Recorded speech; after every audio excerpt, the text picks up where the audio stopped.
Well, we will be. I don't know where Senator Westman is, but when he gets here. So, I'm calling to order the meeting of the Joint Fiscal Committee. It's Wednesday, September 21st. And our first item, an action item, and that's to approve the minutes from the July 30th meeting. I have a motion. Okay, second. I'll second. Any corrections or additions? If not, that's an action item, so the clerk. Do we have to call the roll? We haven't been. Okay, all right, then we'll do a voice vote. All those in favor, please say aye. Aye. Opposed? Abstain? Right, meeting, minutes from the July 30th meeting are approved. Now we're on to administration fiscal updates, and we have Adam Gresham, here. Are you here by yourself, Adam? All by my own. Okay. Well, welcome.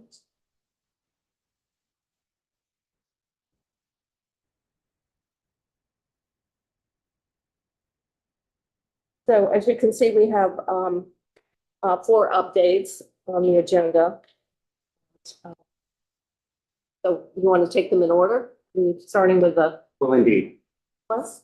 I'm happy to. Okay. All right. So, good morning, everyone. Morning. All. So first on the agenda is the general fund and transportation fund balance reserves, which you'll see in your meeting materials, the more precise numbers there. But the general fund balance reserve ended the fiscal year 24 with a little over $98 million in it. That's up almost 18 million from the prior year, and it's approximately $7 million under its statutory 5% cap. The transportation fund ended. Say that again. It's under the statutory cap. Thank you. Thank you. Yes, it's so if you look at the stabilization reserve, which is always kept at a 5% cap, that's at about $105 million. The balanced reserves at about 98 million. And there's no reason why we need to keep it up at 5%, but there is a cap at 5%, unless the legislature decides to authorize it, in fact, a greater balance. But if it doesn't, the 5% represents the All cap. right, thank you. The transportation fund ended fiscal 24 with a just under $10 million, $9.8 million balance. And that is down about 16 million from the prior year balance. For those of you who are anxious to see these numbers earlier, I would note that we submit these very same numbers to you in July in the operating statements.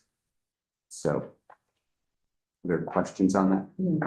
Yes. Just following up the way you told us about the general fund, what, is there a statutory cap and what is that? And what percentage of the budget? So we do 5% in the general fund. How does that compare with the transportation? What do we do there? So there is no cap on the transportation fund, Okay. and that number has varied over the years. It operates also a little bit differently. For example, the 9.8 million in the current, which is the current bound, that's, shall we say, spoken for in next year's budget, as I think the chair knows. I mean, that's typically spent. Okay, so it's not, we don't use it the same way we do in the general fund. Typically not. Okay. There's no reason why it can't be, but we don't. Right. And there is no statutory cap on it. Okay, thank you. Any other questions? Okay, so we'll move on. So moving to the 2753 reserve, you'll recall this is the reserve we set up in 2016 because we were unpleasantly surprised, I guess, by a 22nd payroll on a 53rd week of Medicaid, which financially is challenging, tough years. So we set up this reserve. Every year we contribute. The contribution that we're proposing here will be reflected in the governor's fiscal 26 budget. And that will be $5.7 million, which is up a little under $250,000 from last year's contribution amount. The methodology we use to derive this amount as well as the schedule of the out year, payments are included in the materials. I would note that the next 53rd week is actually next fiscal year, in fiscal 27. There'll be a 53rd week of Medicaid. The next 27th payroll won't be until 2033. So we've got some time there, but we're coming up on a payment for the 53rd week next fiscal year. Are there questions on that? I would think so. We think it makes sense to be anticipating these very episodic, large payouts and a saving for them. So I think we're all set. I think everybody understands what we're doing here relative to when we have additional payouts that are not normal experience in the regular fiscal year.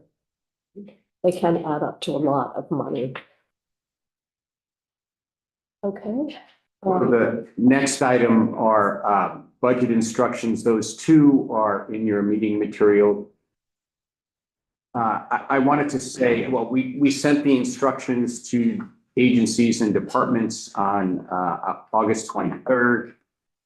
And initial budget submissions due back from agencies and departments are October 15th, and we'll start meeting with each unit shortly thereafter.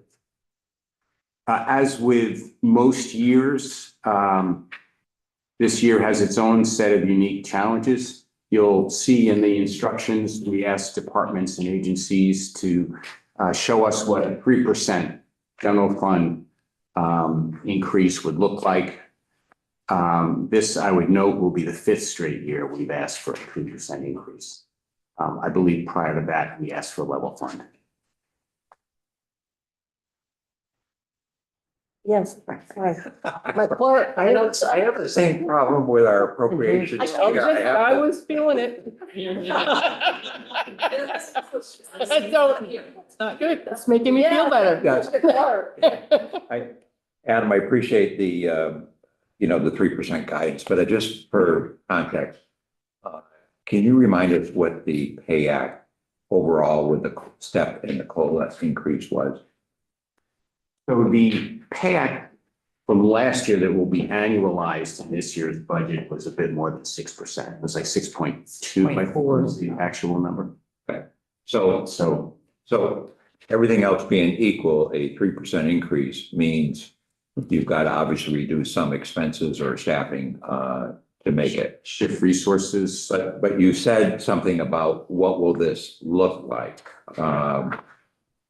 What's the process for going through deviations that, oh my God, we can't lose 10 positions in this agency. We need to add positions or. So you're anticipating what I was going to say. I'll get to that. Okay. It's an iterative process. You come in and say, this is what 3% would We can't do it. require. Right. And then the governor and his staff are saying, well, we aren't willing to go there. And Yeah. so I've been down that road more than once. So, as I mentioned, this year has its own set of unique challenges. Every year it's something. We don't yet, for example, have an actuarial report, which will drive our required medical benefits contribution. But we are anticipating a substantial, might even use the term whopping increase in this category. You'll note you've read what our private insurers, Blue Cross Blue Shield, MVP face. We self-insure, but we are an insurance company in that regard. We face the same cost pressure. So we're anticipating that, and we await an actuarial report, which will give us an idea of what we need to contribute. We get hit with the pay-go as well then. For the open. Because, yes, you may. Okay. So I don't want to get ahead, but your instructions talk about assume your inter-service departmental transfers or whatever you call it are the same. That's correct. Okay, but we know they're not going to be the same. That's correct. How do you adjust to that? Get it?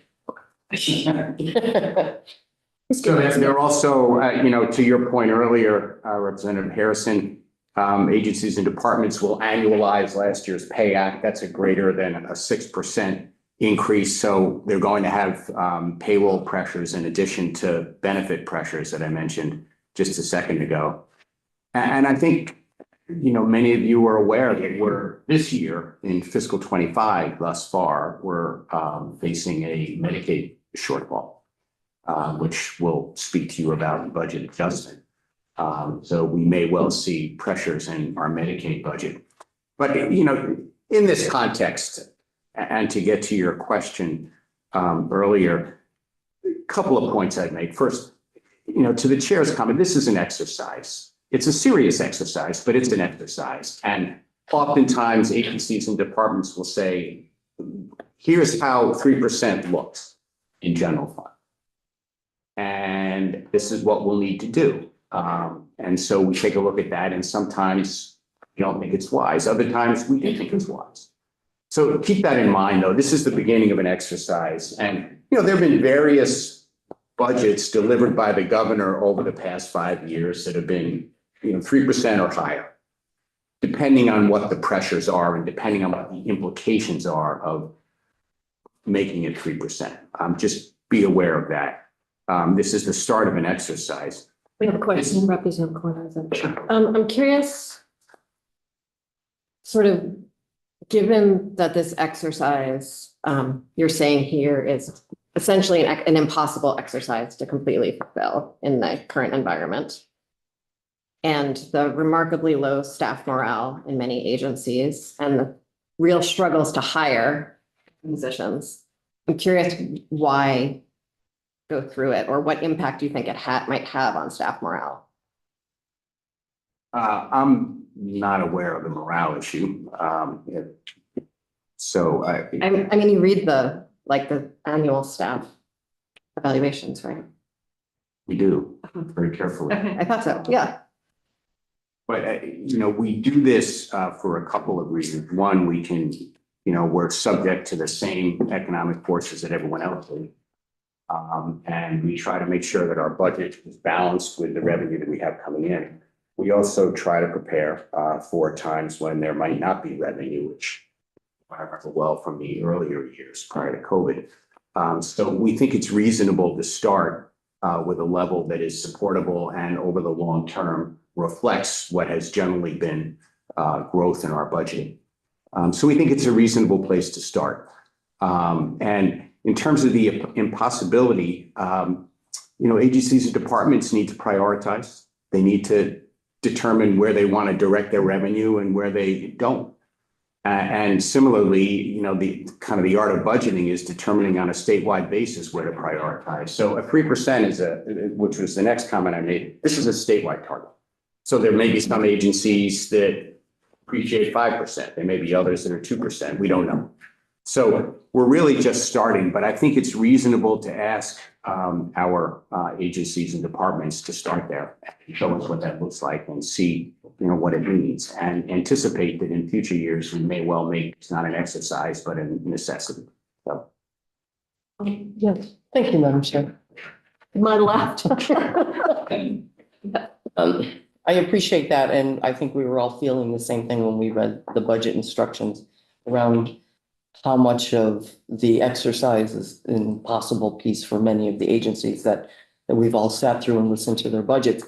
What I would recommend that I would find incredibly helpful and time saving is that when they come with their final budgets, when they're presenting them, that they include the percentage that is up, not just the, let's not have it be something that people need to find an exercise to figure out what particular agency was 2%, who's at 1%, who's at 10%.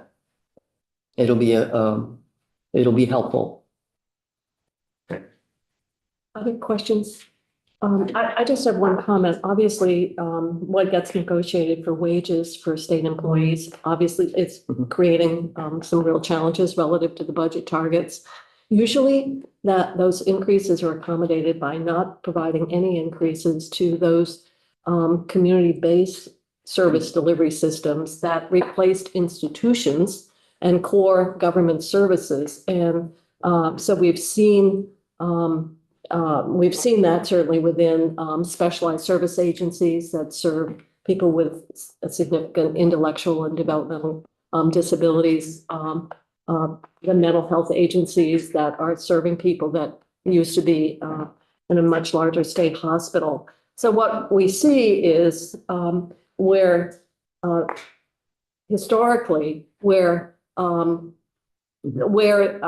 money is or some money is saved is simply flatlining those key areas of service. And I'm just saying, that this is what we see, then we scrape together and we try to give some response. We've seen our public school systems talk about the need for mental health services, and many of them have added staff on their side relative to that. On the other hand, when you give 3% in a 6% workforce environment, you're going to see exactly what we're seeing. And so I just throw that out as I know that's a common way of getting to that bottom line, but it has created sort of a bifurcated whose workforce in that same very competitive workforce environment. And so historically, the legislature has done everything it could to address that disparity, but there has to be more sensitivity relative of when you're thinking about how you negotiate compensation and benefits for the state workforce, those collateral impacts that it's having on those very agencies that state government relies on. And you don't even need to respond. I'm just making a statement in terms of what we've seen and the impact of the decisions, so that you can say, we brought in a balanced budget, but oftentimes it's been balanced simply by underfunding core services, and then the public complains that they're not getting the level of service they expect and really deserve. So I'm going to move on after I've done my Jeremiah here, and we can go on to ARPA. Madam Chair, with your permission, I did want to answer one of the questions, or the last question from Representative Harrison. Yeah, he noted in the budget instructions that we'd asked departments and agencies to assume flat internal service funds, which we are aware probably will not be the case. In fact, assuredly will not be the case. One of the internal service funds, for example, is our medical benefits fund. We know that that will be a substantial increase. There will be other increases. But we are acknowledging the challenge of hitting 3% target when some of these internal costs of running government are running at a higher rate. So we have said, assume flat internal service funds, don't include that an increase in your target. And we meaning finance and management, will provide extra general fund to the extent that it's needed. But we're not running internal service deficits. We will not be. We will be. I mean, historically, that's happened for some of us who've been around. And we have some deficits in our internal service fund, which often means our projections are less than what our costs are, and we try to clear those up over the next year. But what we're saying is we will provide additional general funded departments to the extent that they have internal service fund pressures, and not to include those in their targets. So finally, on the agenda is the ARPA appropriation status. I note that our Chief Recovery Officer has joined. Maybe this will be a good segue into his presentation, but I did want to note that the worksheet is in your meeting materials. And on that worksheet, we list all 111 appropriations, and we include amounts obligated by the end of June 30th, the second quarter of this calendar year, and the amount expended by the end of August 31. And the date differentials are because obligated amounts are subject to U.S. Treasury quarterly reporting requirements, which are, it takes some time and legwork to make sure the reports are right. We do it quarterly. We're currently getting paperwork ready for the September submission, and we will have those numbers for you as soon as we have them. The expended amounts, however, are taken from our vision system, and those are realizable by essentially hitting a button. So those are more updated for you. You can see that by looking at the spreadsheet in broad sense, you can see we had 185 million unobligated at the end of June. And we expect this number to fall to about $100 million or less by the end of September. So we're working that number down. And you'll see by September that will be lower. As you're aware, in Act 113, Section E106, they had contingent appropriations for about $95 million of that. And we expect to be in that window, as the fall moves on. Well, we hope so. The first 36 million is to go into that municipal mitigation fund, which obviously would be helpful to the latest round of damages to our town, that has quite a bit of flexibility. So then the other two big slugs were for housing. In case you haven't memorized the budget. Oh, yeah. Okay. And the final point I'd make is that almost exactly half of the $49 million grant has been expended. That's money out the door, shovels in the ground, checks in the mail. And that number too is being worked out. So we're moving it. Madam Chair, that's all the prepared remarks I had. If people have questions on that or anything. I'll direct them to Mr. That's right. That's right. Turn to my left. Any questions? Otherwise, we'll go to the Chief Recovery Officer. And we have documents here. B, that summary was very helpful. Sometimes it's hard to reconstruct in our minds sort of all the things that have happened and what. So it's very good background information. Thank you. So that we get started, I'm going to pass it down to Cindy. So for the record, Douglas Farnham, Chief Recovery Officer. As Commissioner Gresham said, we still have a significant amount of unobligated funds. Because that number was as of June 30th, it didn't move too significantly from what we discussed during the session. But what has really changed in the meantime is that we have begun implementing the reversion process. In June and August, we had those meetings. We met with every program manager and leadership, department agency leadership that had outstanding, like significant amounts of outstanding funds. And talked about, what would need to happen in order for those funds to stay in the program.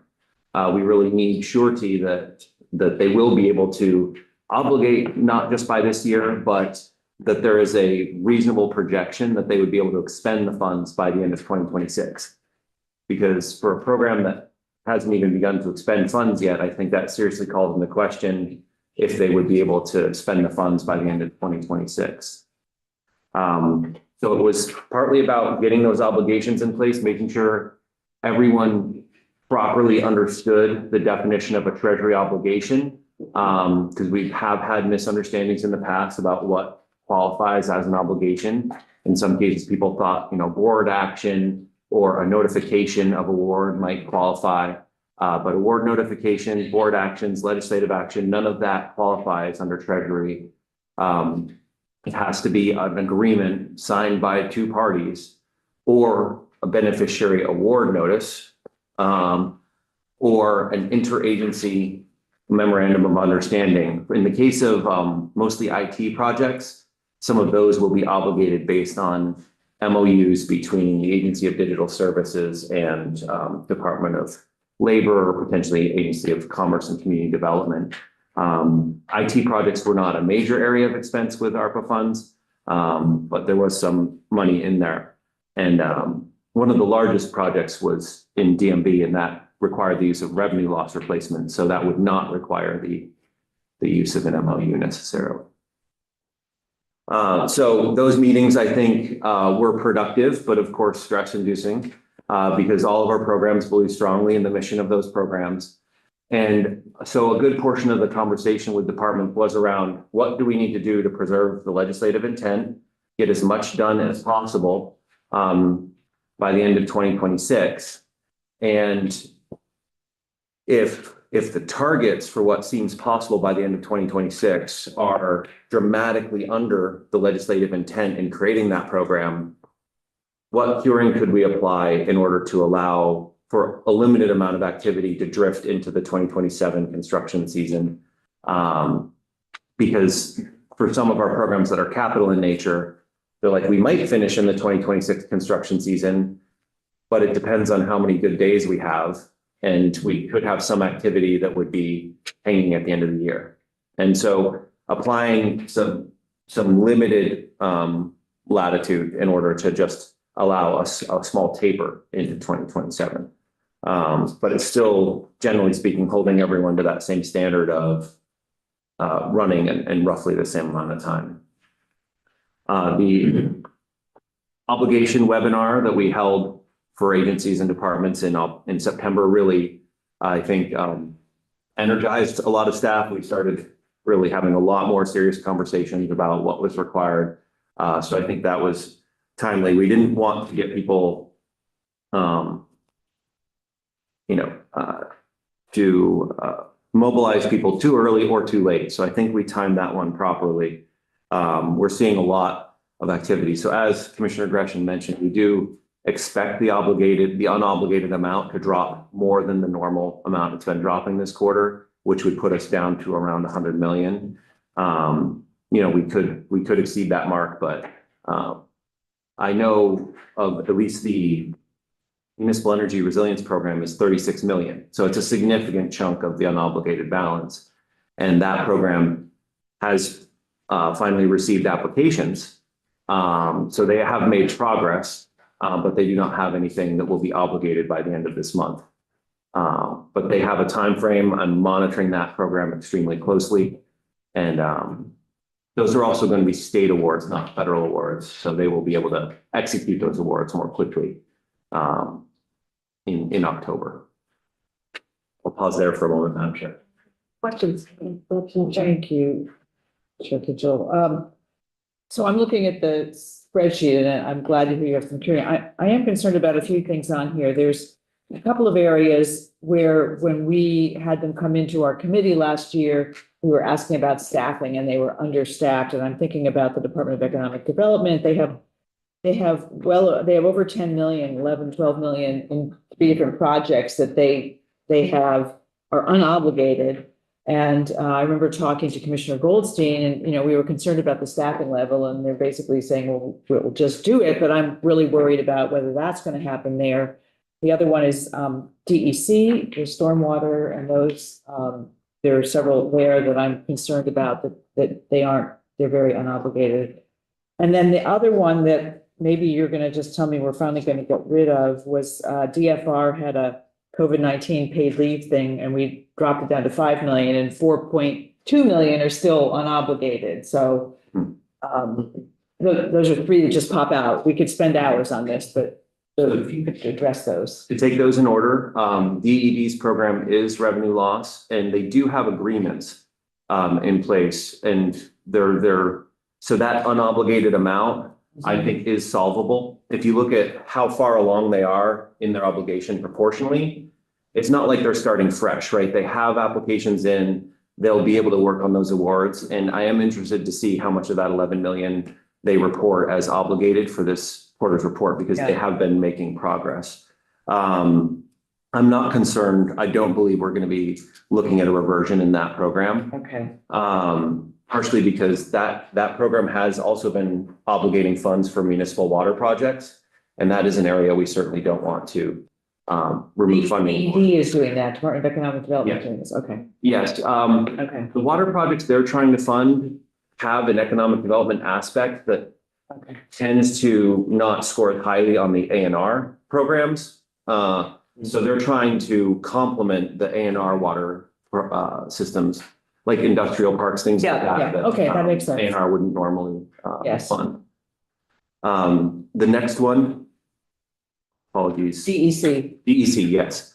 So, yes, DEC, I've had multiple conversations with them, going to have some more.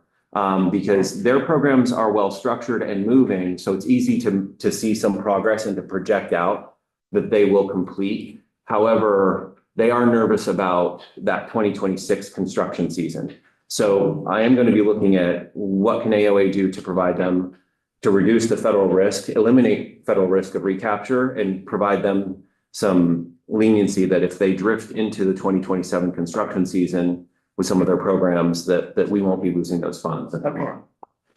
And then for the DFR, yes, I spoke earlier in the week or last week with DFR. They anticipate reverting those funds.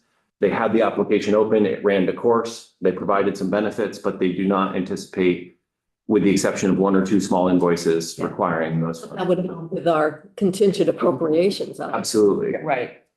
Exactly. We have maybe 4 or 5 small appropriations. Of course, my perspective gets warped by ARPA. $4 million is not necessarily small. But some single digit millions appropriations where the programs have run their course and there's no issue about them reverting the funds. And it's not a very complicated discussion. Yes, Senator Cummings. I'm not on appropriation, so I don't know which fund this is in, but I'm getting some expressions of concern. We've still got people that are waiting for the money to raise their homes. They can't get the permits out of emergency management because they're short-staffed. But they would like to be able to get a contractor for the spring, because if they don't get one now, the chance that they'll get one in the spring is limited. They're still living like on second floors without, But that wouldn't be ARPA. that would, I don't know what it is. Like, Yes, if you would, please. Yeah, so 3.5 million of general fund was contingent upon the revenue, excess revenue from FY 24. What year is it? Yeah. FY 24. So we had to wait until that had been closed, reconciled, and then the $3.5 million appropriation was completed. This week, VEM sent award notifications to a list of towns: Montpelier, Barry, Ludlow are among them, Hardwick, notifying them of their proportion of the 3.5 million. That's going to be a municipally managed program, but they do have to complete the elevations to NFIP standards. So those award notifications were sent out just a couple of days ago. And it was really contingent upon the revenue closing, the procedural aspects of creating the appropriation, and then we notified them that they had the money. so that's good news, and you can take credit that the money, right, that the money is going. What happened with Plainfield? I called because they wanted last year's, and they said it was approved this morning. So I got to call. Timing is Timing is everything, isn't it? Senator Perkins. Can you remind me how that ratio between the towns was determined? So we looked at the looked at the initial damage from last year's event, and 40% of the damage of the entire state was in Barry Montpelier area. So we started out assuming, Barry Montpelier would get roughly 40%. We accepted over the summer, and up till August 31st, we accepted applications to the Hazard Mitigation Grant Program for elevations and buyouts. And we then fine-tuned the allocation based off of how many applications we got in those different areas.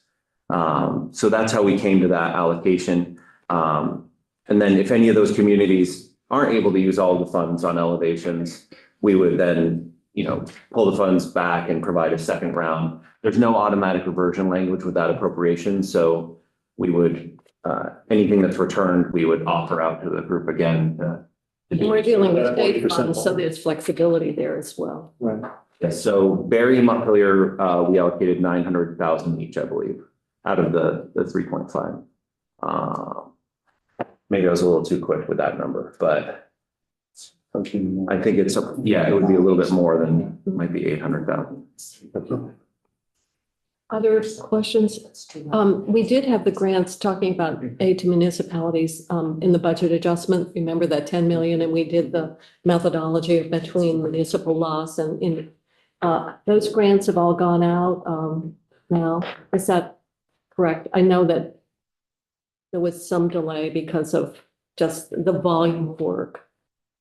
Yes, we did end up going, so that was the right number, 900,000 to Barry, 900,000 to Montpelier. So I started out saying, based on the initial damage reports, it looks like 40% should go to Barry and Montpelier. Based on the applications and the data that we received this year, they received 900,000 each, so just over 50% of the 3.5 million. Hardwick, Moortown, and Ludlow. Hardwick and Moortown received 700,000 each. Ludlow received 500,000. We didn't receive an application from Johnson, or that would have adjusted the numbers. But there are buyout applications that we're working on for Johnson. But that 3.5 million will be helpful and hopefully resolve a couple of situations. Maybe 10 to 12 elevations with that amount of money. And you were looking at those figures, and my question was the money that we put into the budget adjustment, those grants, I mean, there were many of them, have all gone out at this point. The local economic impact grants, all but 3 of those have been received by the communities. We're trying to get those communities to sign off and acknowledge they want to receive the funds. And then the second round, the $200,000 that was for the December event, that was in the budget, we haven't started on that yet. But we are, the money from the BAA does have an automatic reversion as of September 30th. So we've been working with Vermont League of Cities and Towns, doing everything we can to get those communities to accept the money. Multiple communications, really just trying to get them to sign off and say they want that money. That's the only small number of towns out of the, yeah, great. There were, somewhere around 100. So it's a long list. Madam Chair. Long list. Other questions for Mr. Farmer? So thank you for all the supporting materials. I really, really appreciate having something to Yes. anchor what you're saying, because you keep so much in your head. It's very impressive. So thank you for this. Thank you, Madam Vice Chair. I apologize for in the past, not Oh, necessarily. no, I'm happy you did it now. You don't need to. Really. It's not as though you haven't had a lot of space. Yes, no, I really, I just thank you. All right, so I guess then we're on, unless we have further questions, or do you have anything more? I don't want to rush you in terms of the update. Just for a preview, I do hope to have the final reversion amounts, what an AOA intends to revert, depending on the exact date that the November JFC meeting is scheduled on. We should have at least a partial list, possibly a complete list of what we're going to revert for ARPA and how we're going to approach certain programs. I think we're November 6th. November 6th. And we think that maybe that's too early, and you'll note that we'll have some discussion about it December, whether a December meeting is necessary.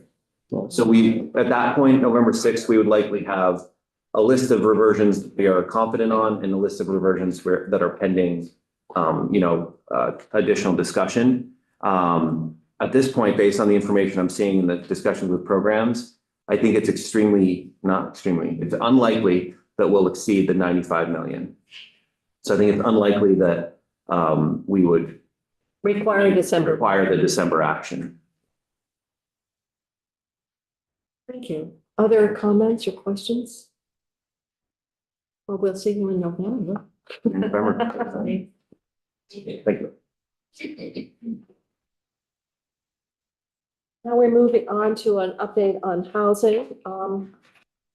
And the first item is the progress on the transition, which obviously has been topic of a lot of press in terms of the implementation of the new rules. So we have Miranda Gray Chris Winters here from DCF to give us an update from the work that's in, I don't want to call it your wheelhouse, I hate that term, but the programs administered by your department. Thank you, Madam Chair. For the record, Chris Winters, Commissioner of the Department for Children and Families. And for the record, good morning, Maureen DeBrey, Deputy Commissioner for the Economic Services Division. And I'll also just note our Director of the Office of Economic Opportunity, Lily Sojourner, is joining us here today in case there are some questions about shelters. We have 8 quick slides here to run through this morning to give you an update on the progress of transitioning from pandemic era GA housing to the state that we are today. That's the ability to show the slides. Would you like us to show them? I see that they do have them There we in front of them. Yeah, We have them in front of you, so we can just walk through them that way. Absolutely. So first up, I think you all understand the law that was passed as of July 1st, making changes to GA housing. That's Act 113. And the 2 very significant changes here are to cap hotel rooms between September 15th and November 30th at 1,100 rooms. That cap also applies between April 1st and June 30th of 2025. The other significant change was to put a maximum allowable number of days at 80 in any 12-month period. So eligible households now get a total of 80 days of emergency housing assistance in a year. That doesn't count during the adverse weather months, which are December 1st through April 1st. The new law limits the number of hotel rooms. And so, with that, we've been making plans for that over the summer and put that into effect as of September 15th. In order to do that, we had to make some very difficult choices, as you all did in passing this law last year, earlier in the year. To get to that 1,100 number, we were operating at about 1,450 hotel rooms, I think is near the average over the summer. And we had to get down to 1,100 rooms per the law on September 15th. So we started making a lot of those authorizations expire on September 15th. And we had to put in place a policy, a procedure that provides for emergency housing assistance for those that we identified as in the highest risk categories, understanding that all of the categories are defined as vulnerable in the law. And so what we did was we allowed for those in the highest risk categories to call at any time of day to secure a room. And those who are not in those highest risk categories could only call in the afternoon. The households that were allowed to call for housing in the morning are those with children, those who are pregnant, anyone experiencing domestic violence or other forms of violence, those who are 65 years of age or older, and those who were otherwise categorically eligible and included a household member who's 50 or older. Commissioner, we have a question here. Yes, just for context, and I know the world's changed since the pandemic, but if you went back to 2019 pre-pandemic, we've always had some type of hotel voucher program for fires, domestic violence, some of the things you're talking about. What would have been this time of year average room nights if you have that information compared to the 1,100 that we forecast? Yeah, I know it's a lot lower. I don't know if we have that number. Yeah, so during the winter, it was about 250 households. So, and then ongoing, I think it was much smaller, less than 100. Pre-pandemic. Pre-pandemic. And so that was also, there was the 28 and 84 day caps, and adverse weather was called night to night and based upon your university. Was there a cap on number of days then? Yeah, so 28 and 84. Depending on category we're So in. less than 100 for this time of year versus the 1,100, which obviously we're at right now. Okay, or exceeding. Thank you. And the other thing is we didn't have a specific appropriation. I mean, it was just accommodated within the GA budget, which was quite small, so which Yeah, I want to say $6 or $7 million or something per year. Yeah. was less, but for the GA budget, total, less than that. Yeah. So I'm Thank gonna, Senator Cummings, And then Senator Booth, I think, or Rep. Wood. That was also kind of pre-housing crisis, pre-massive rent increases. But we're up about 1,000 people from 1,100. We usually had 100. Just so I'm clear, I don't know if it's just my community has a lot of activists, but I'm under a lot of pressure on this one. Right now, there was a mass exodus, cars loaded to the hilt, leaving, I call it the brown derby, and it is the economy in now. There's still a wheelchair and a baby carriage parked out front, so I assume there's still someone there. But now, pack everything in your car. And if you're in this vulnerable category, you can call in every morning and maybe get a motel room that night. It might be here, it might be in White River Junction. It's where it's available. And so you need to have transportation to get you your wheelchair, your baby there. There's a lot of concern being expressed about children and what this does to their schooling. If I only can get a room in White River Junction and my kid is enrolled in school here, I assume I have to get the kid back. And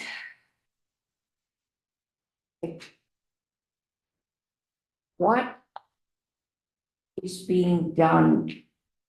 I mean, I can see where this would be temporary, but what's being done to help line those people up with permanent housing? How many of those people have we found permanent housing since we started this in June?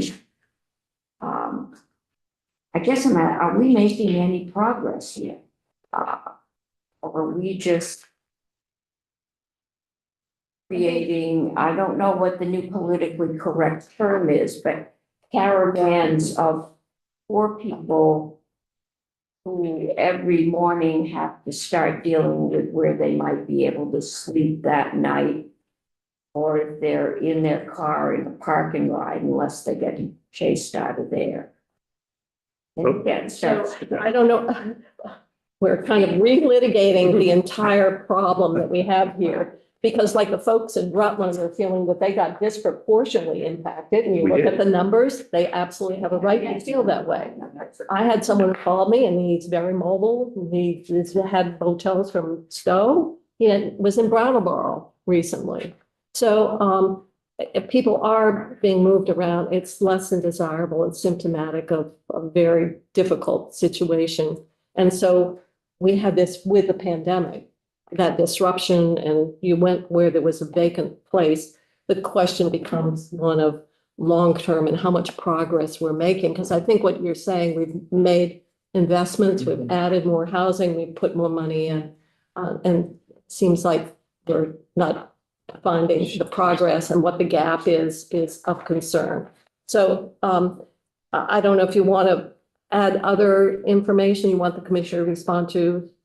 Senator Brewer. I do have a question about the categories here, if I might. Sure. So I think this is probably an effort to deal with what we were concerned about, and that was someone least vulnerable, but because there was no way to prioritize, whoever called first got it, and a situation where the need and the vulnerability was much greater, ended up not being able to get a room, period.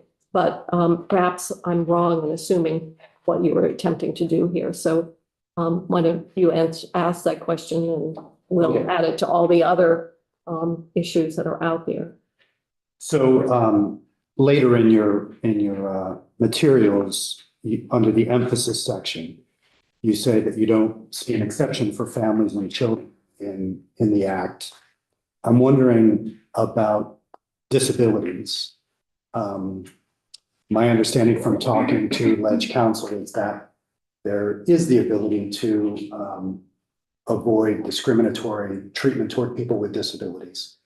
And I'm wondering, does that sync with your understanding, Commissioner, and in that sense, is that why high-risk households doesn't list people with disabilities specifically? No, Senator, I don't think that's what we were looking at in that respect. We had 1,400 plus households who were in housing and eligible for housing on the 15th. And we needed to get to 1,100. We consulted with the Department of Health and others on what that, if we had to do some form of prioritization, what it should be. I know there are advocates who would say you shouldn't prioritize anyone. I know there are folks who argued that the act doesn't provide for any sort of prioritization. That was something that I asked for in testimony, was to give us some guidance about how we were supposed to make these really difficult decisions on September 15th, who gets a room and who does not. So what we prioritized were families with children and older Vermonters. And can you just tell me your thinking on disability eligibility?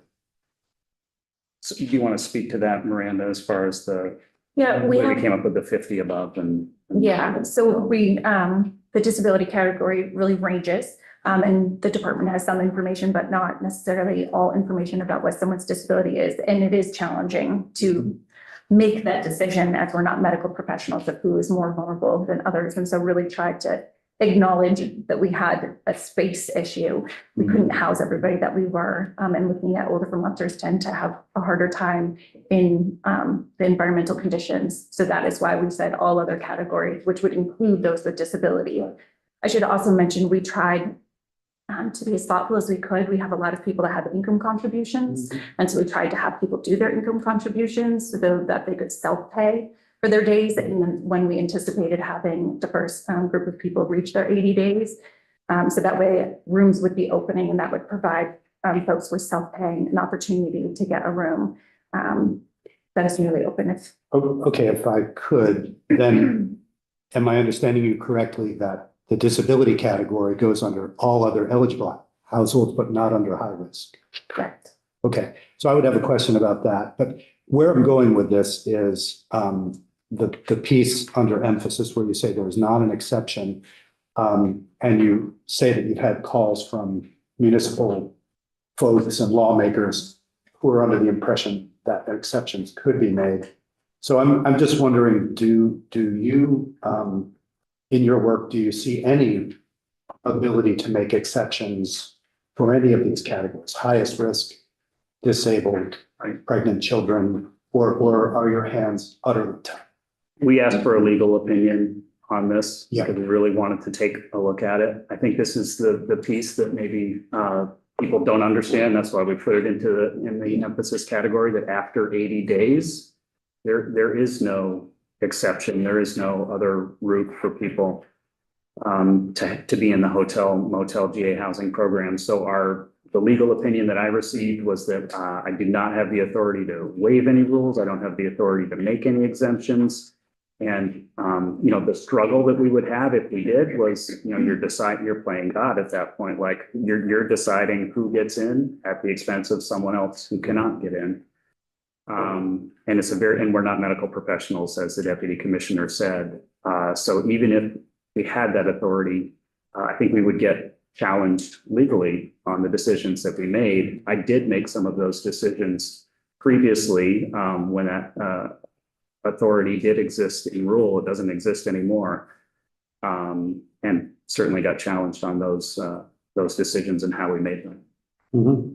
I can add to what the commissioner is saying. I think, so the 80 days there's no wiggle room around that. But the administrative procedure, I think we all acknowledge that maybe there are lessons to be learned. And what I know, so this administrative procedure is not in place right now. So on Friday, we dropped back down. We were not at the 10% threshold, and so we removed it. So it allows anyone to call us at any point during the day. And maybe I'm going to need to change this because going into the winter, I'm going to be experiencing that same pressure. And I just want to add that it is really challenging. And what I can also say is that we had over 300 households in the month of July and over 500 households in the month of August who could not access a GA room because we were just at capacity. And although we do have some movement, it becomes the game of did you call on the right day to be able to get in. And so that's one of the other challenges that we've had. And we were seeing some newer households getting into the program after the 15th. If I may also just answer the senator's question about we're trying to not move households around the state, so not taking rooms offline, just because we know right now there's just a lot that's happening. There are always exceptions. We have some hotels that need to come into compliance with the health department. And then there's also factors that we usually need to engage with hotels on whether or not they'll allow a household to stay. And so that is also outside of our control and oftentimes why you have to see people moving. But we are trying to, if you were in Barry, we're trying to keep you in Barry to keep the least disruption for that household because it can be adults too connected to providers. And that's really challenging. And I'm not sure if you're aware of McKinney-Vento, but that is where the schools need to help support those children to be able to stay connected to their school system when they are homeless, in which living in a GA motel room, you're considered homeless. So I'm sorry, I don't want to monopolize the conversation. Just want to add that we have been talking with our Ledge Council folks. They are of the opinion that under the American Disabilities Act and the procedures that AHS has followed in the past, that there would be flexibility for the disability category. That doesn't take away the obvious and horrible problem of not being able to protect people with kids after that cap. So I think exceptions and discretion is something that we really need to be thinking about and working on in an expedited way so that we're not waiting until February to put that into practice. Representative, thank you. So I want to follow up on the exception thing just for a moment, because I am familiar with, I thought that the rules actually allowed the commissioner to make exceptions. They previously did. Those rules are no longer in effect. So the new rules that went into effect under the expedited commissioner discretion was taken out of those? That's my understanding, yes. I'm not sure why, but so that because I don't think there was anything saying that that couldn't happen, frankly. But so the other question that could you explain a little bit more on the high-risk households? The last bullet, otherwise categorically eligible. I don't know what that means anymore because we actually removed those terms in the stack in the budget bill. So what does that mean? Yeah, happy to. So the categories that aren't listed under high risk are those that have a disability. So it's SSI, SSDI, or have the medical variance form. Those that have experienced the death of a spouse, domestic partner, or minor child causing a housing loss, have experienced a natural disaster or that court ordered or constructive evictions. So it is those households and then age 50 and older. So it's all the other households that are listed in the statute. Correct. However, prioritizing those within that, you're sort of like setting a threshold of 50 and older within those categories. Is that what you're saying? Okay. So I guess I am interested a little bit more because I recall the conversations about, as you said, Commissioner Winters, helping you to prioritize within. And I think the reason, frankly, that we didn't prioritize is because we had actually already prioritized within the statute. And I'm curious as to your legal opinion that said you could further categorize and further narrow that, as opposed to, for instance, and I'm not saying it's the best way to do it, but first come, first serve, essentially, when we got to the limit. So I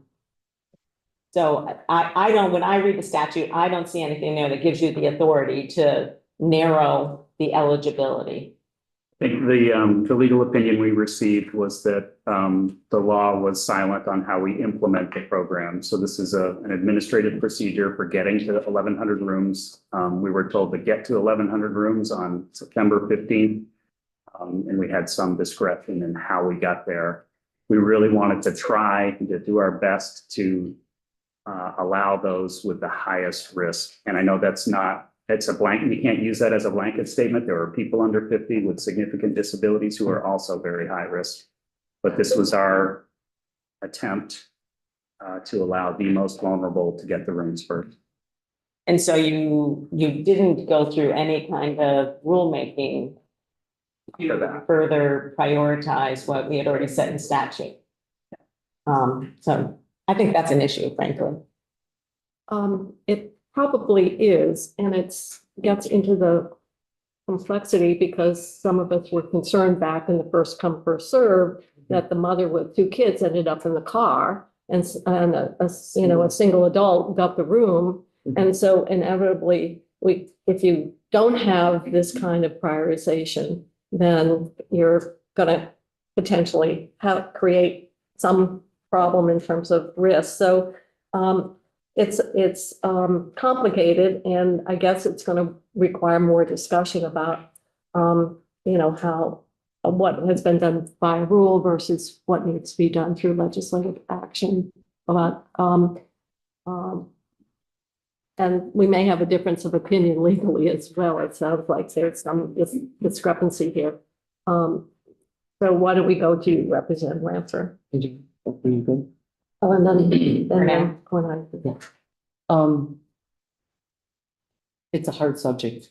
I don't know if I can get through it without. Vermonters are in danger. And if this was a flood, there'd be a press conference every other day. I commend you for doing what needs to be done to stay within the box of dollars and opportunity. Thank you. It's hard. What I'm looking for, that I don't know if we can find the answer today, but what I want to know is within the time frame coming up, what are the efforts to help those that are now spilled over? That some serious issues in Vermont and Vermonters are having. We're here to work together. Yeah, all right, I have all right, an exact follow-up on that. I understand that we co-negotiated these guidelines that you're working with and that I voted on them. And that has left us with this fairly horrific Hunger Games type scenario for people getting rooms and really incredible suffering all over the state and more so in some of our communities than others. I foolishly assumed when we started the wind down conversation 2 years ago that we would be able to get significantly further in the establishment of new shelter beds, given the resources that we put towards that problem. And we haven't. And I know that's because community providers are tapped and even money can't make the difference on how tapped they are. And so I would, and maybe this is more for Lily, I'm sorry, Lily. But like what does come next? Community providers cannot stand up shelters. They've said no all over the state. I wish we had put in statute that if we get to this point and we don't have those shelter beds, BGS must do it, but we didn't do that. I really had sort of more faith in all of our ability to come together and make this happen. Or maybe you could tell us if in fact there is a plan. Yeah. Just like if we had a natural disaster, we would open shelters. If they aren't obviously the preference that we might like, but they do provide a level of protection. And I think with winter coming, people are concerned. I know that you can do it. You did it last spring. So maybe you've got some fallback. With showers. Um, Not run by police. Maybe you National can Guard. respond in terms of within the next few months. We've been, and I would have to say, maybe we didn't have a good sense of what the task would be or what the demand would be for the more permanent shelters. We put in the 10 million that you've gotten bids on. Those were more of the temporary as opposed to the permanent emergency shelters. We had put money in previously in the budget adjustment to add more. I think we gave that money to BHCB. And so, we're not as far along, I think, as we thought, we would. Maybe we were totally unrealistic in terms of what the money will be. I know that it's not just the money, it's the staffing and, and the cost of operating shelters is not cheap. We've heard that. So, if you could just sort of help us, get a sense of how not only you, this is much bigger than DCF. This is really what, Yes. one of the collective resources, that will be brought to bear from this administration. Absolutely. And I do just want to go back very quickly. Senator Cummings pointed it out. You all know it. Housing is the key here, the shortage of housing. We have subsidies, we have services, we have resources to move people into housing if the units were available. So really all does come back to units. I don't think, any of us could predict what it would look like on September 15th or September 19th when the 80 days were running out for people. The 10 million that was added to stand up more shelters, I believe was targeted at December 1st for the new eligibility that was put in place for adverse weather conditions that didn't cover certain people. And so we want to, That's what the language says for those that are not on. what it was about. I think, now we are in a situation where people are running out of their 80 days. Many people have found other housing options, but there are a significant number who are not, and you're hearing about that. We're all hearing about those heart-wrenching stories every single day. We talked to all mayors and city managers and all the 5 most impacted communities through the summer. We held meetings. We said this money was available. Can you possibly, site a shelter in your community? Can you stand it up? Do you have a provider who can run it? And of course, those were the challenges that we've been facing for years in trying to expand our shelter capacity. And Director Sojourner can talk to this, but we have been slowly expanding it, but it's taking time. There are new beds coming online with Good Sam, with the Upper Valley Haven, with COTS in Burlington, has a project based on that 10 million. Rutland, we have some promising leads, bits and pieces, but it's coming along slowly.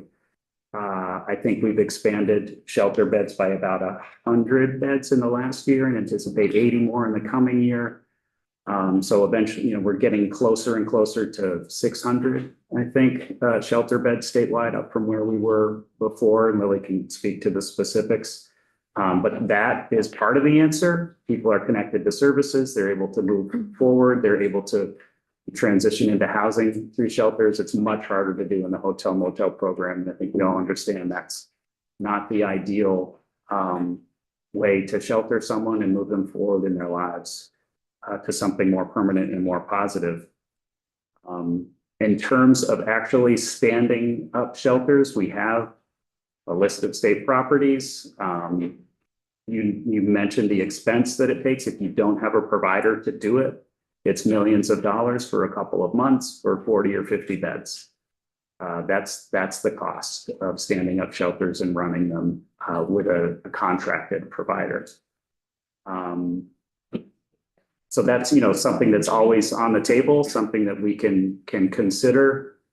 But I think we still may not know enough about the scope of people who are unsheltered at this moment. We're gathering a lot of information. The changes are coming and the changes are going to continue. How will you know? Like, where is the decision point? We're hearing from the providers on the ground. We're hearing from people who are calling our hotlines. We're having constant meetings with our community partners. We're hearing a lot. It's still in, just a few days after someone exits, it's hard to tell if they have a temporary solution, if they have a full-time solution. I think we're going to see and continue to see the scope of the problem.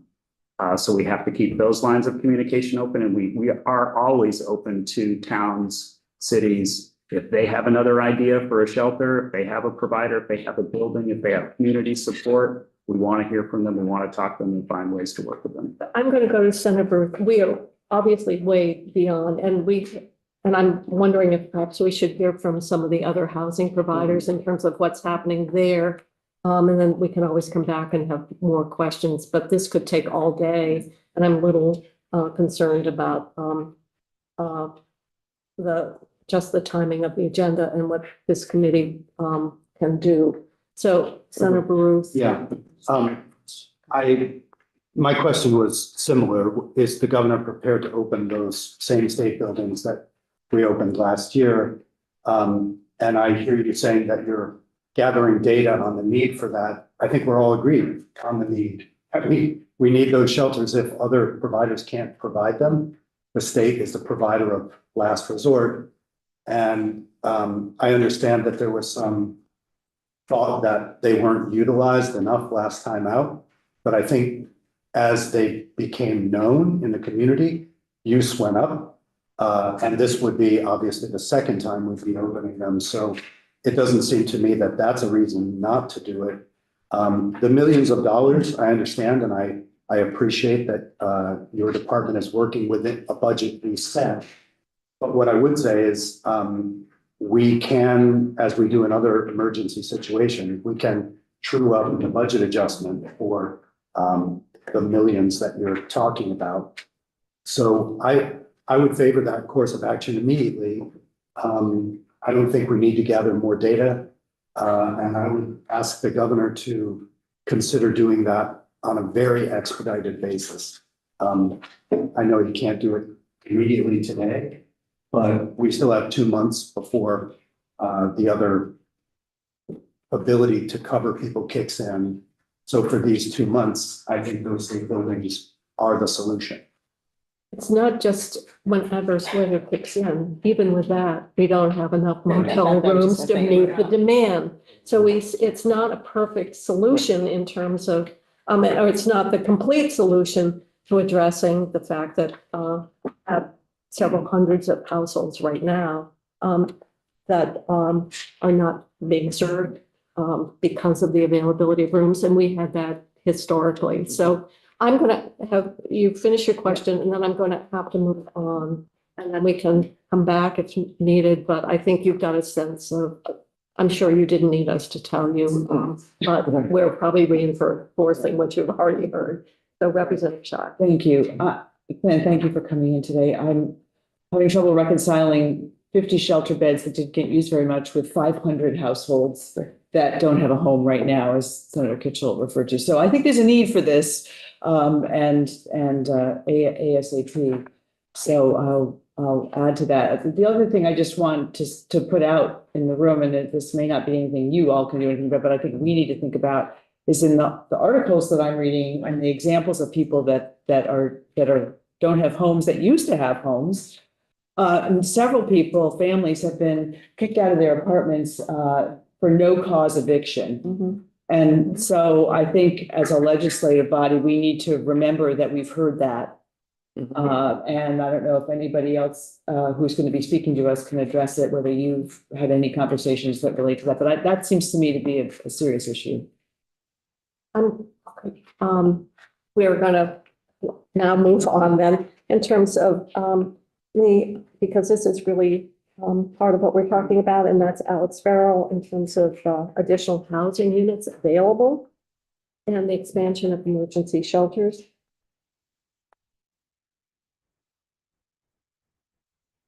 Morning, thank you, Madam Chair, committee members. I assume everybody has copies of the handouts. Okay, so I want to be respectful of your time and acknowledge that you're very familiar with these programs. So I won't recite the data to you since you have it in front of you. I'll just mention that you can probably tell by the data that both of these programs are constrained by funding, more demand than we have funding for. That's nothing new. That's really in all of our housing programs. Gus would likely say the same thing. But I want to acknowledge that both of these programs operate both upstream and downstream of the topic you were just discussing. MER helps in large part keep folks that are precariously housed, and VHIP operates to bring units back online and get folks off coordinated entry that desperately need a permanent home. So I'll note that the VHIP numbers that you see in terms of units does not include what's in the pipeline. There are hundreds and hundreds of units in the pipeline. Every homeownership center will tell us that they have far more applications than they have funding to fund. We are working, we are not allowing ourselves to be complacent. We're doing everything we can to make sure that the period from application to grant is continuing to shorten and that the homeownership centers have everything they need. I just want to understand this better. Obviously, these are existing structures, so that once the repairs are made, they can be brought online quickly. You say you have many more applications. How many units are we talking about that are potentially out there? It's just a matter of the funding.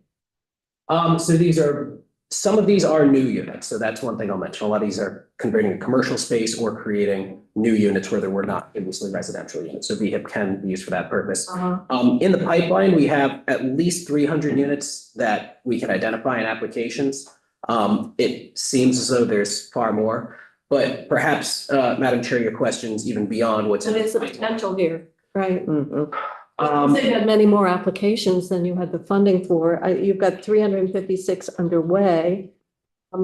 So I'm just wondering in terms of numbers, we're really concerned. We've been talking about additional units. What do you see as the potential there? There's at least another 300. I guess this is actually over 500 in applications. Part of that is human constraints. HOCs don't have enough people to get through the applications in time. Beyond just the applications, we lose 400 to 500 units every year to disrepair. So you could consider all those each year eligible for VHIP. And beyond that, we have thousands and thousands of commercial structures, formerly commercial structures that are waiting to be converted into homes. So we're talking about 500 plus 500. We're talking about a lot of units here I would bet, in and existing structures. that's right, Now, Matt. some of them are quite expensive, particularly if you're talking about conversions.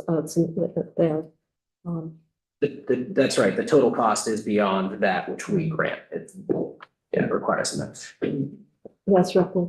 I'm just wondering, in the past, you've provided us some information about the number of households who were exiting homelessness and being accommodated through the VHIP program. And do you have any updates on that data? So far, yes, and I can look at the past formats that we've given you, but so far, everything in green, those would be the 5-year grant. So that's all folks leaving coordinated entry. As you know, there is a waiver process, but that's less than 10 waivers that have been granted. We're also reviewing that waiver process to make sure that it's not easy to get a waiver to take somebody outside of the coordinated entry process.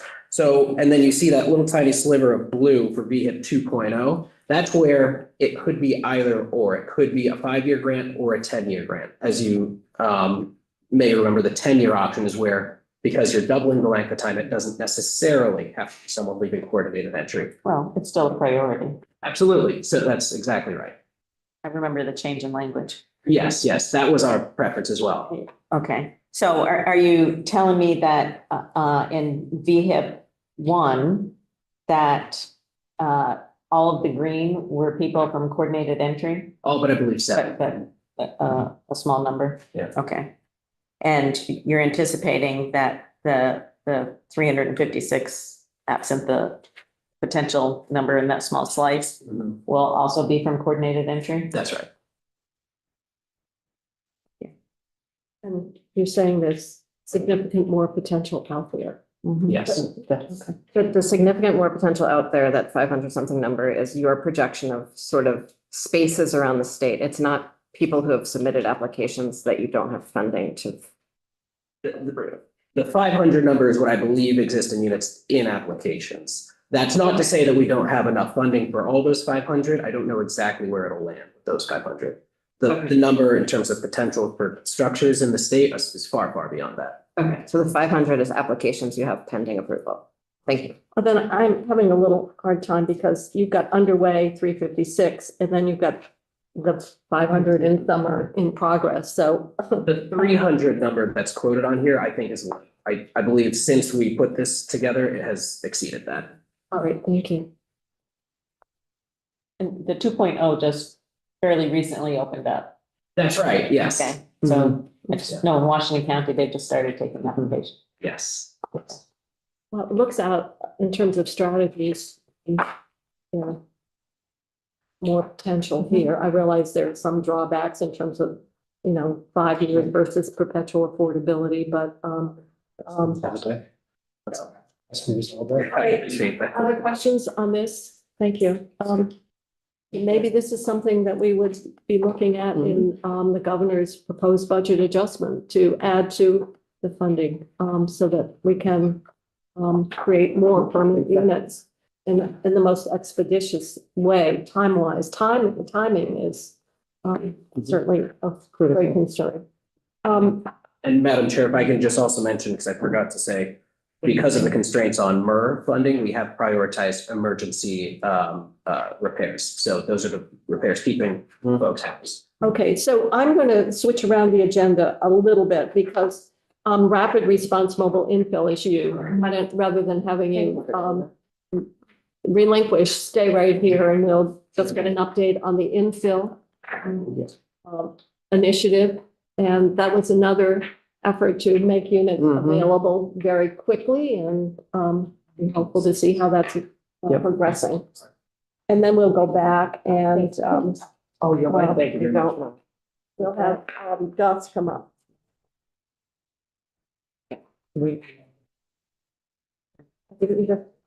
Oh, I set one right next. Oh, is that mine? Yes, that's. Okay, I thought that was. Okay, do we have a next year? Maybe more, maybe two over. All right, the clerk and I. Should we send Aaron and what? You and I can share. Okay. Aaron does have it. We Okay. had some struggles this morning. Oh, you have it? Okay, good. All right, we're not gonna have a chance to go through all this. We just need to have you tell us. We understood that you had all these sites already identified. AOT has been out there looking, you're having the advantage of their pre-approved contractors.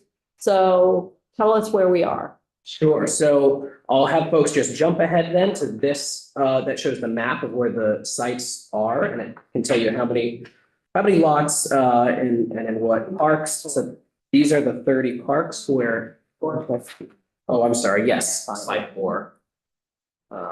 So it should be a chart that lists mobile home parks, what town and county they're in, and then how many lots within those. So that's where the current 30 lots are for which homes have been purchased and are being sited. You can review later the specifics of what units have been purchased, how many bedrooms, and which are being placed where. I can go to the funding breakdown page. I believe that is slide 8. You got it? Slushy. Sorry. No, I'm good. I'm sorry, it looks like this. Oh, okay. It says funding breakdown. I see. And this just explains where the dollars have gone. So the bulk purchase, 579,000 is required for the deposit. So that deposit is what triggered the manufacturing of these units. So the units are now able to be put together so they can be sited and delivered to the lots of the homeowners. So that is now underway. Because of the bulk purchasing, these will on average cost the final homeowner only $90,000. And were those homeowners able to secure loans? So there is a few ways that we're helping these folks get through it. So in coordination with the homeownership centers, I'm sorry, I'm trying to find the slide. Hit 8. Funding breakdown. Doesn't look like it's there. I guess, why don't we go back to 5? This is where my colleagues at the Vermont State Housing Authority, in coordination with the homeownership centers, are working to get folks who are able to get funding. So to be clear, the eligibility for the program is up to 120% of the area median income. And so the down payment assistance that they'll receive is going to be on a sliding scale based on where they fall. So let me ask, this seems to be an initiative that's going to help the more moderate income. It's really addressing the housing shortfall for a different segment than the population that we're talking about being Earlier, housed in yeah. emergency housing. I would imagine because of the Not necessarily. financing, well, Well, I mean, there's a good number of those folks who have jobs and are working and got, you know, ousted because of exactly what Representative Shai said. You know, landlords doubled the rent or, that could be. so. But they had to- 90,000 they had is to be very, paying something. very affordable, Affordable. certainly. Yeah, then that frees up spots for those people who are exiting. Yes, exactly. I really want to know the answer to my question about if they're able to secure loans, because I know that's a really big struggle for manufactured homes. And I know that was a question when we approved this at the board. Yeah, thus far, all of the homeowners that I'm aware of that they're working with have been able to secure the financing. I haven't heard of an instance where someone wasn't able to. And Madam Chair, to your point, there is a preference, there are preferences for folks who are or have at some point experienced homelessness. And then also preference given to flood victims. And so, the housing folks, are they looking at people from coordinated entry? Are they looking at coordinated entry for folks who might be eligible? Because that does also collect data on whether people are able to afford, you know, a mortgage or rent payment. Yeah, thank you, Representative Wood. I don't want to speak for the homeownership centers. It is my understanding that is one of the pipelines that they're mining possible home buyers from. Okay. And I should give Vermont State Housing Authority credit. They are taking the lead on this end of it. And we had assurances that they felt the financing would not be an issue because we'd heard concern that in fact financing for this form of housing was somewhat difficult, but because sometimes you're dealing with depreciation rather than I think those things are starting to change. but I think that's maybe those practices are changed. Senator Cummings. I'm on slide 9, getting confused because it says we purchased 30 homes, but that the actual siting is 0, the home sold is 0, the homes occupied is 0. So Must be they're in the pipeline. they're in the pipeline. Okay. How many real estate, we call it under deposit? I'm working on my finances, but I've put an offer in. How many of those households do we have for those 30 homes? I don't have that number right now, but Is it more than 0?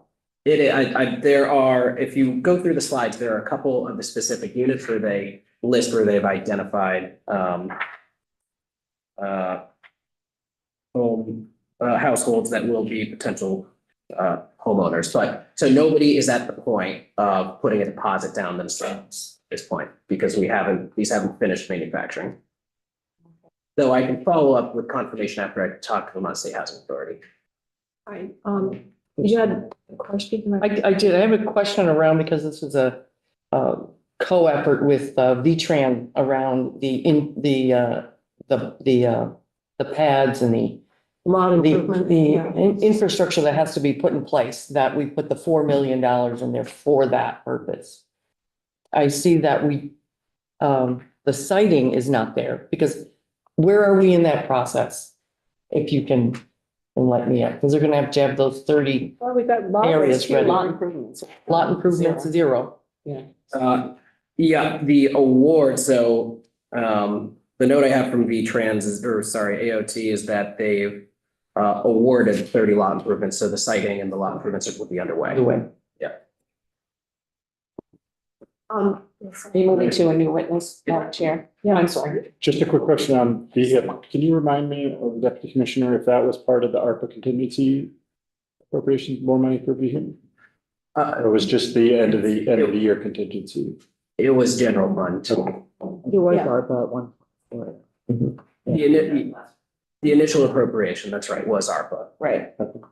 Rep, would you add one more? Yeah, just, we have a task force on the emergency shelter and housing, and I know that staff all of the state government is very busy, but we haven't seen anybody from your department there recently. And so it'd be really helpful for participation, especially since several of the items that are supposed to be included in the report involve your agency. Be helpful. Certainly. This is, I'm sorry, we're, The GA Emergency Housing Task Force. okay, certainly, thank you. Thanks. which we're going to get an update after Gus Blake. Any other questions on the mobile home infill?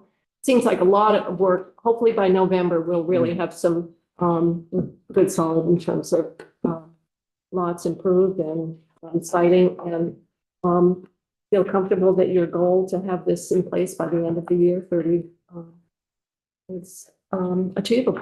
The partners have reassured me it is. Great, thank you. So with that, I'm going to go on to VHCB, and Gus Seelig is here. Then we'll go on to the task force. And we've done number 5, so if you could. Welcome, Gus. Thank you very much, Madam Chair. For the record, Gus Seelig, Housing and Conservation Board. I'm going to apologize. Polly Major had a baby on. Don't apologize.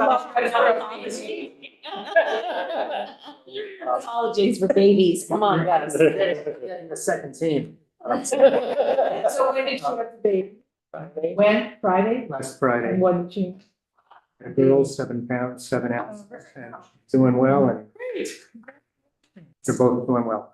It's nice to have good news. Yeah. Yes. And I'll start off getting those. Also by saying, we did not bring, if she wasn't here, printed copy, but there's only 5 slides, and I'll be very brief. Later, and. We have them. Okay, you have them. Okay, good. So, I'll just start with a little bit of just general news to just tell you, the end of June, the first week of July, I was able to go to the opening of a recovery residence in Bennington. We opened 42 apartments in downtown Hartford. Within the next couple of weeks, we opened shelters in Hyde Park and St. Johnsbury, broke ground on 33 apartments in St. Albans. And a couple of weeks after that, 30 units in Berlin across from the mall. So I understand the feeling that nothing is happening really fast enough, but the investments that you've made continue to pay dividends. I think at least one of you was able to attend the Cox opening on Main Street of permanent supportive housing. And this first slide here is a similar project of 18 apartments in Hartford. And in total, the Hartford area, which is one of the worst housing markets in the state, got 100 new apartments this year between the 42 units and then a hotel that got converted to housing. So just leaving you with a sense, lots is going on. You ask us to report regularly on how many units are turning over and how many are going to households who have been experiencing homelessness. And in the first 2 months of the year, another 64 apartments went to those folks. And one of the things I want to just emphasize is that the nonprofit network has now delivered on turnover over the last 3 years, 1,430 apartments to households experiencing homelessness. They're putting a strain on property management across the state, but they are committed and doing it. And we've just had a philanthropist step forward to help us, not with providing services, but providing dollars for service coordination and outreach and better relationships with all the various community partners. So I'm glad to tell you that that's going to be a 3-year pilot project we'll be working on with philanthropic dollars. There are more units coming online soon. And here's a few examples of what's going on in terms of the discussion you've been having about the GA program. A hotel is being purchased in Berry City that will provide 32 apartments at a lower cost than GA generally spends, and contracted with DCF will be another 10 units. They're not apartments, they are rooms. 10 apartments that will be, again, rooms that will be available in some other way than the GA program. So Downstreet's doing a great job there, and 65 apartments coming online in Chittenden County. We're beginning to see the Champlain Housing Trust advertise their availability. There is a big pipeline, and the $31.5 million in requests are projects that we have applications for. We anticipate before the fiscal year is over, we'll receive another $40 to $45 million in requests. So that's what the pipeline looks like in the short term. And what I've been saying to you for a number of years, and we are beginning to see this, is the word was we're coming to the end of large surpluses and the end of one-time funding. So we are actually seeing a decrease in applications. Those applicants, if they don't think that there's going to be funding for their projects, they're not going to spend money on options, on engineering, on architecture. If you begin to get optimistic about next year's budget and you think there'll be more opportunity, let us know that as soon as possible, because we get people thinking a little bit differently and not thinking about. I think the contingent appropriation with the ARPA clawback, the two large ones after the municipal are for housing. Yes, yes. And we're, in order to meet this pipeline, we are hoping that those dollars are going to come our way, and then some. It sounds Right, that amount. I'm more optimistic every time I talk to them. So, He even stated such today, if you weren't here. yeah.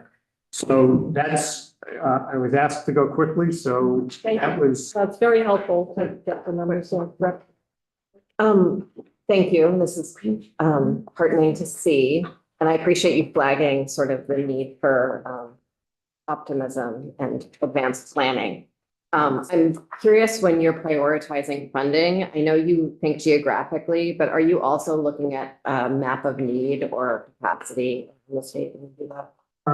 Yes, and we're absolutely, we've had a housing group meeting at least monthly, and really since the pandemic, most of the time, about every 2 weeks. It includes AHS, and we're in constant touch with Lily and her team. And so we know that, you know, which counties we have the highest GA populations in and the highest demand for that sector.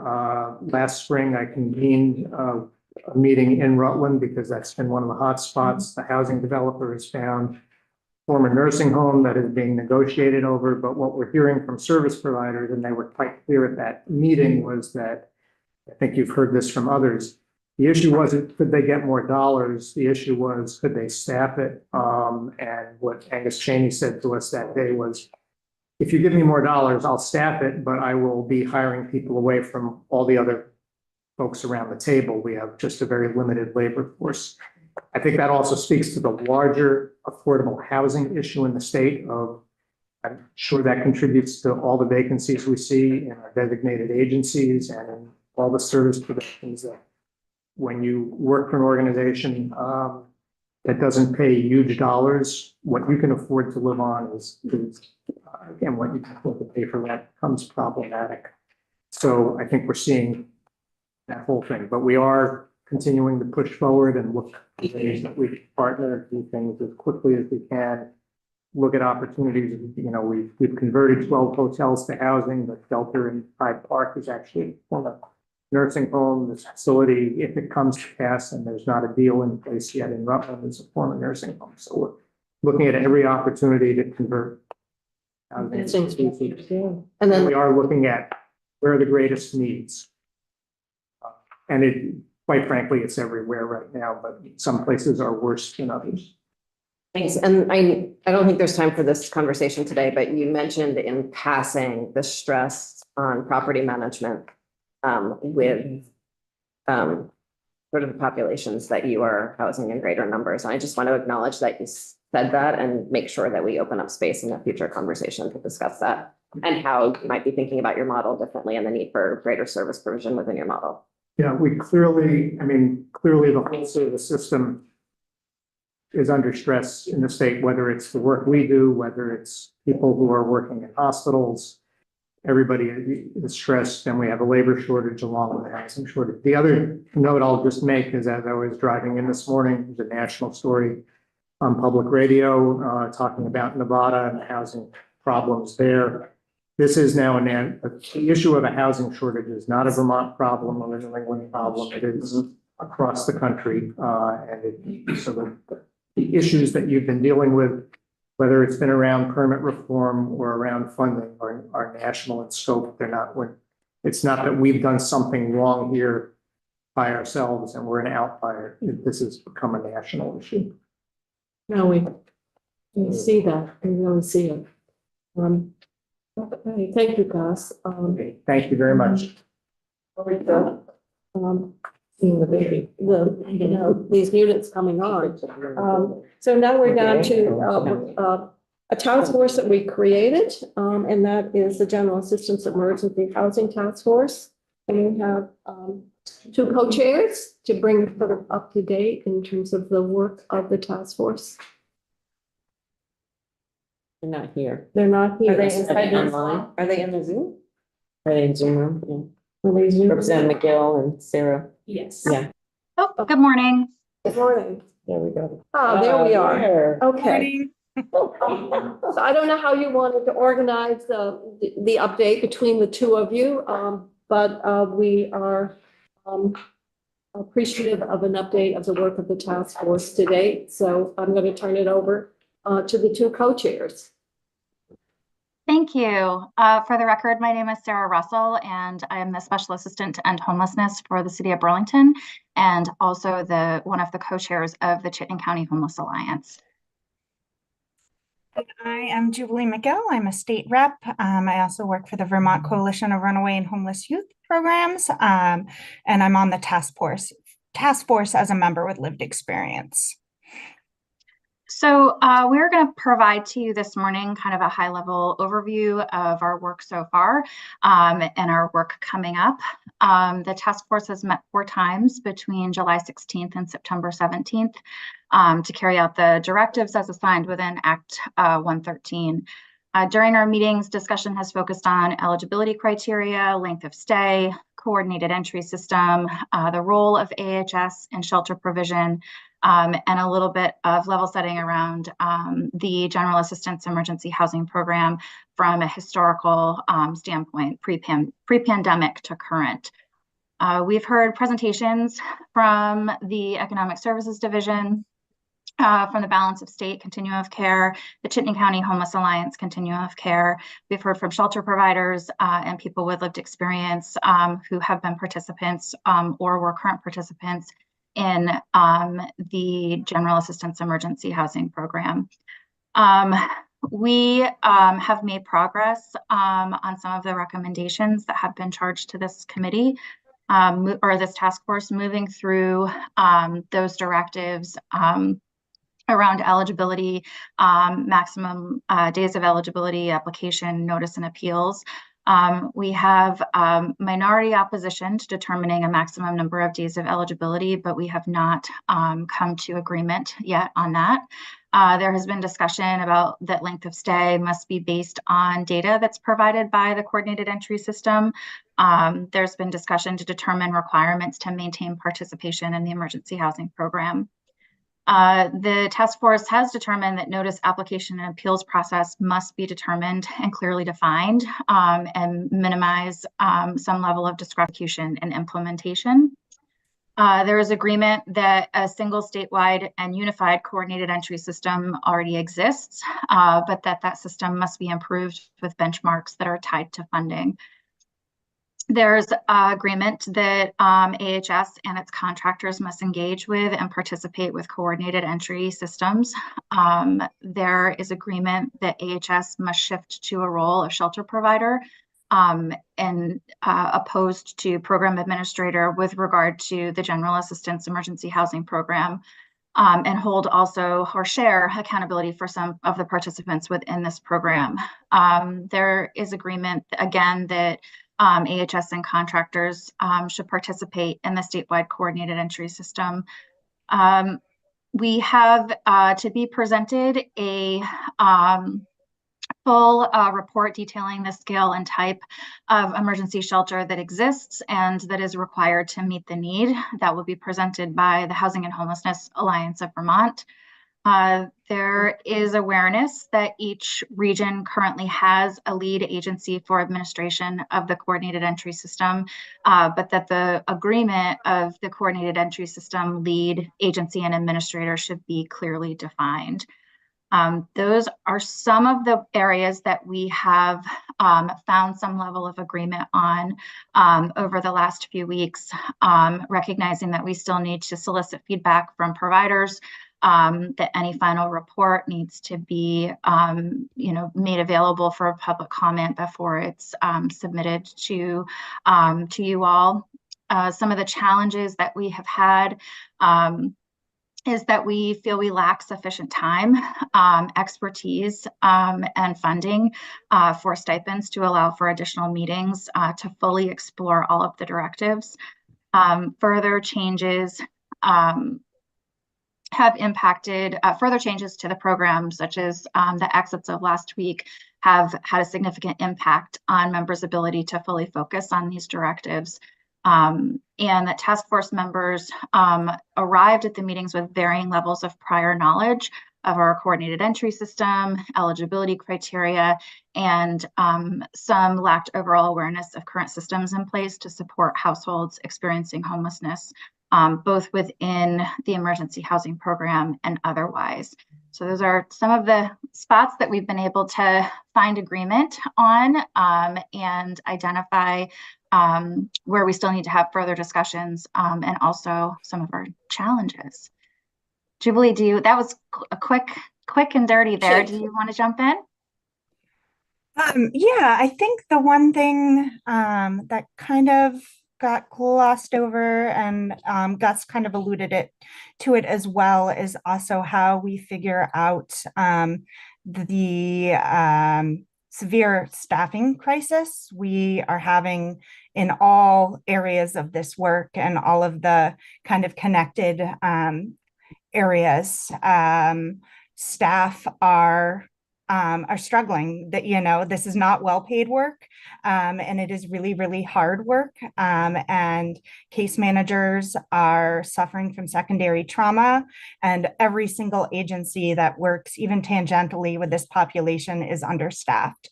And so that is just one thing we are going to have to think about when we are giving money, is how we make this type of work more attractive, because any money we spend on physical locations is going to be wasted if we're also not providing the adequate support that is really needed to meet the moment.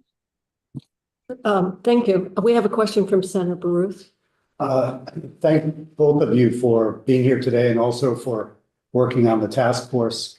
This is a question for Sarah. Sarah, if I heard right, you said one of the things there was some agreement on was that AHS must become a provider. Can you just expand a little bit more on that discussion? Sure. I think we haven't made any, I want to be clear that we haven't made any final decisions. These are just areas that we have, discussed and explored. I think from the historical perspective, I was listening to the earlier discussions this morning that you all had with Commissioner Winters and Deputy Commissioner Gray around, sort of pre-pandemic and what the motel program looked like. And I think one of the things that's become really apparent is that, the state is, for all intents and purposes, providing shelter to these households. This program used to be a stopgap when we didn't have adequate shelter capacity within our communities. And typically in the past, the 28 days or the 84 days was sufficient in filling that gap until motel capacity could be opened up for vulnerable households. I think what we've seen now is that our systems were not designed to be able to, manage the number of households with the acuity of need that we're seeing currently. And instead of the General Assistance Emergency Housing Program being a program, it's now become shelter that people rely on. And I think as you've heard, I'm sure from your constituents and from the two continua of care, when people don't have access to shelter, they are outside, they are unsheltered, and we're seeing incredibly vulnerable families and with young children, people with disabilities, and older Vermonters who are outside because they lack shelter. And so I think that there's it would be helpful for the state to consider, for AHS to consider a shift in how they view their role as providing that emergency shelter and being the provider of that emergency shelter via the motels, and working in partnership with shelter providers to create a more comprehensive and expansive shelter system. Thank you. I think what we're dealing with is some legacy. I actually predate the general assistance program, and which was brought into state administration from the towns. It replaced the old town responsibility and the overseer of the poor system and poor farms, which in fact provided housing and shelter for residents of that town. And so the general assistance program, I think a lot of what we're experiencing because of the pandemic really got put together ad hoc, and it really has forced a very different discussion. And what we're dealing with are legacy responses that are perhaps no longer serve us or are not adequate so I think your work around looking at the system in a larger way, how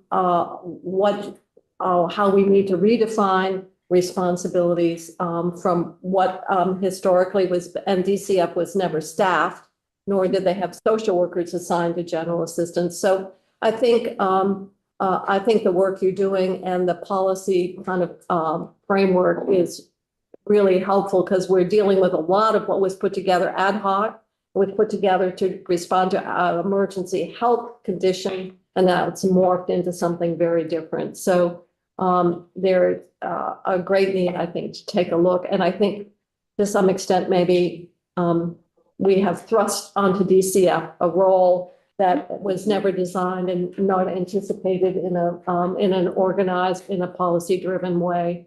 So a lot of what you've said today really resonates with me, because simply because of maybe Rep. Woods is back in that day and age as well, in terms of how we as a state respond. So your work is very valuable, and I think taking a look at what got put together, and also how the different case management responsibilities, and how housing and responsibility for housing for special populations all kicks in is really so important in terms of how we look at our aggregate resources and that delineation of responsibility. So, Rep. Wood. Yes, and you hit upon something, Madam Chair, that I think is really important, in that this is not a DCF issue. No. And we really, I'm just going to say it, we're seeing insufficient response from the whole AHS, and, as an entity.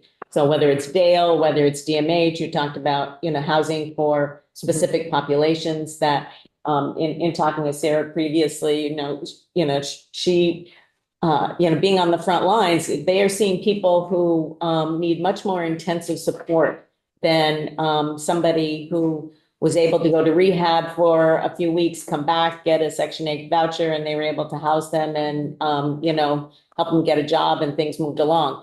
These, the folks that they are seeing, some of the issues are much more entrenched. And I think that we're seeing, we just saw the data from Gus about the number of people who, from coordinated entry, who have gone into permanent housing, and as well as some of the other things through VHIP. And those people, we see one person go out the door, and we see one or two come in the door. So we, to what Robin was saying earlier, we have to figure out some way to stop people from being evicted from housing that they're in now, and to, try to help them stay in the housing that they're in now, to, sort of stop the bleeding on the other end. To build out some of some of how we're visioning that, going back to the coordinated entry system, when Sarah was talking about, AHS and DCF and their contractors, is we need Dale to be an assessment partner. There are people in hotels and motels who are current case managers, don't have the skills, the skill set to do a coordinated entry assessment with. We need our designated agencies to be assessment partners across the state.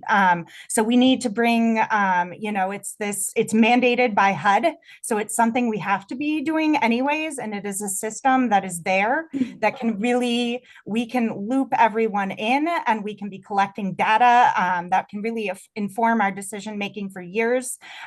So this is one of our really, I think, really strong areas of recommendation that I think will just really serve multiple populations statewide. Well, I appreciate your comment on that, Representative McGill. I think we do have a lot of case management going around, and it's sort of like, what are you responsible for? And housing is such a fundamental need. So I think identifying sort of that role responsibility and what you need for skill set and training all come with it. So thank you for your work. Other comments or questions? And we did look at the number of meetings. I know that issue was raised. You can continue to meet beyond the aid that was prescribed, but the issue was around the compensation for people who are not getting paid through their work, and that was limited. So Rep. Wood had forwarded that question on, and we explored it in terms of what could be done. So, but this work is going to take a lot more time and a lot more people at the table. So I'm sure in the near future we can address that. So, but in the meantime, it sounds like you've done some really wonderful work, and appreciate the update. So with that, we'll let you get back to who just came on. Chief Green. So who did you just admit? Oh, must be coming in with Commissioner Goldstein. Yeah. Thank you all. Have a good day. Thank you. All right, so we'll now move on to an update on VGAP. And we have Commissioner Goldstein. I can see, it looks like she's in her mobile office. I am. Thank you, and good morning, Madam Madam Chair and members of the committee. I'm a lame thanks for duck, allowing me to zoom in. Hopefully you hear me okay. We can. Thank you. Excellent. So just to update, the VGAP program was launched on August 29th. And since that date, as of yesterday, I believe, we have 111 2024 flood applications. The estimated net damages from all those applications is 8.9 million. The estimated award total would be 2.2. Of those totals, the agriculture applications represent 43 of the 111 received, and the data collected from them is 5 million estimated net damages, and the estimated award total would be 1.1. So far, we've awarded 16 people are in various stages of submitting their application. They are getting technical assistance. Central Vermont Economic Development and Northern Vermont Development Association had set up, clinics and walk-in clinics to help people. So there are various stages of people submitting. The ag set-aside so far of those awards paid is 183,891. The BIPOC set-aside represents 18,000. And I think you have the memo, so it'll have the precise numbers. I'm just kind of rounding up or down. And the all others, non-ag or BIPOC, is 223,000. We did a fair amount of promotion of this. We sent out newsletters, and every single business that recorded their damages on 211 has been added to our distribution list. So They got direct emails that talked about it being open. We also have a pretty active email list of folks who are coming in asking for assistance. So we realize this is a work in progress, and I think we give another update in November, and we may have an even more complete picture. Thank you. I know we were concerned about the ag community, and so having the 43%, I think is very encouraging in terms of, obviously there was outreach to that part of our business sector. Rep. Cornwall. I'm glad to hear about the ag set aside. Thank you. Am I reading this right, that it looks like you're expecting to spend about half the appropriation? Oh, you're frozen. Yeah, so Jim. far. I mean, remember, we haven't opened for about, No, you're back. You're back. I'm We back. can hear you. I won't move. I promise I won't move when I speak.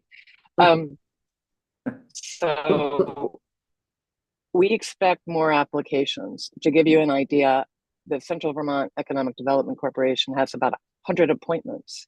So we do expect people will still be submitting. And I'm not sure, did I answer your question? Like we're keeping this open till like November 15th. So we do expect we will get more. When you say 100 appointments. We recognize that it takes time for people. Yeah, they're making appointments to work with people to submit their application, to help them gather the information necessary. Other questions? Well, thank you. We look forward to the update in November, but we're obviously happy in terms of the response you've got from the range of businesses impacted to date. Unless there are further questions, we'll let you get back to wherever you're going. Going up to Orleans. Oh, great. Capital for a day. Oh, you're going to Orleans? Yeah. Oh, well, good luck. Too bad the weather is not great, but thank you. And we'll get you to where you need to go next. So with that, we Excellent. are done with BGAP, and we'll move on to public service, and we need the update on the this would be the financial assistance program. This was the money to help replace damaged appliances and essential components. So we have via Zoom, we have Melissa Bailey, who's with us to give us an update. Thank you. Hi, good morning. Melissa Bailey. I'm the Director of the State Energy Office at the Vermont Department of Public Service, here on behalf of Commissioner Tierney to provide an update on the expenditures under the grant program we are implementing with Efficiency Vermont for flood impacted Vermonters, as the chair said, to replace appliances and heating equipment from July flooding, both that occurred in 2023 and subsequently in this past summer.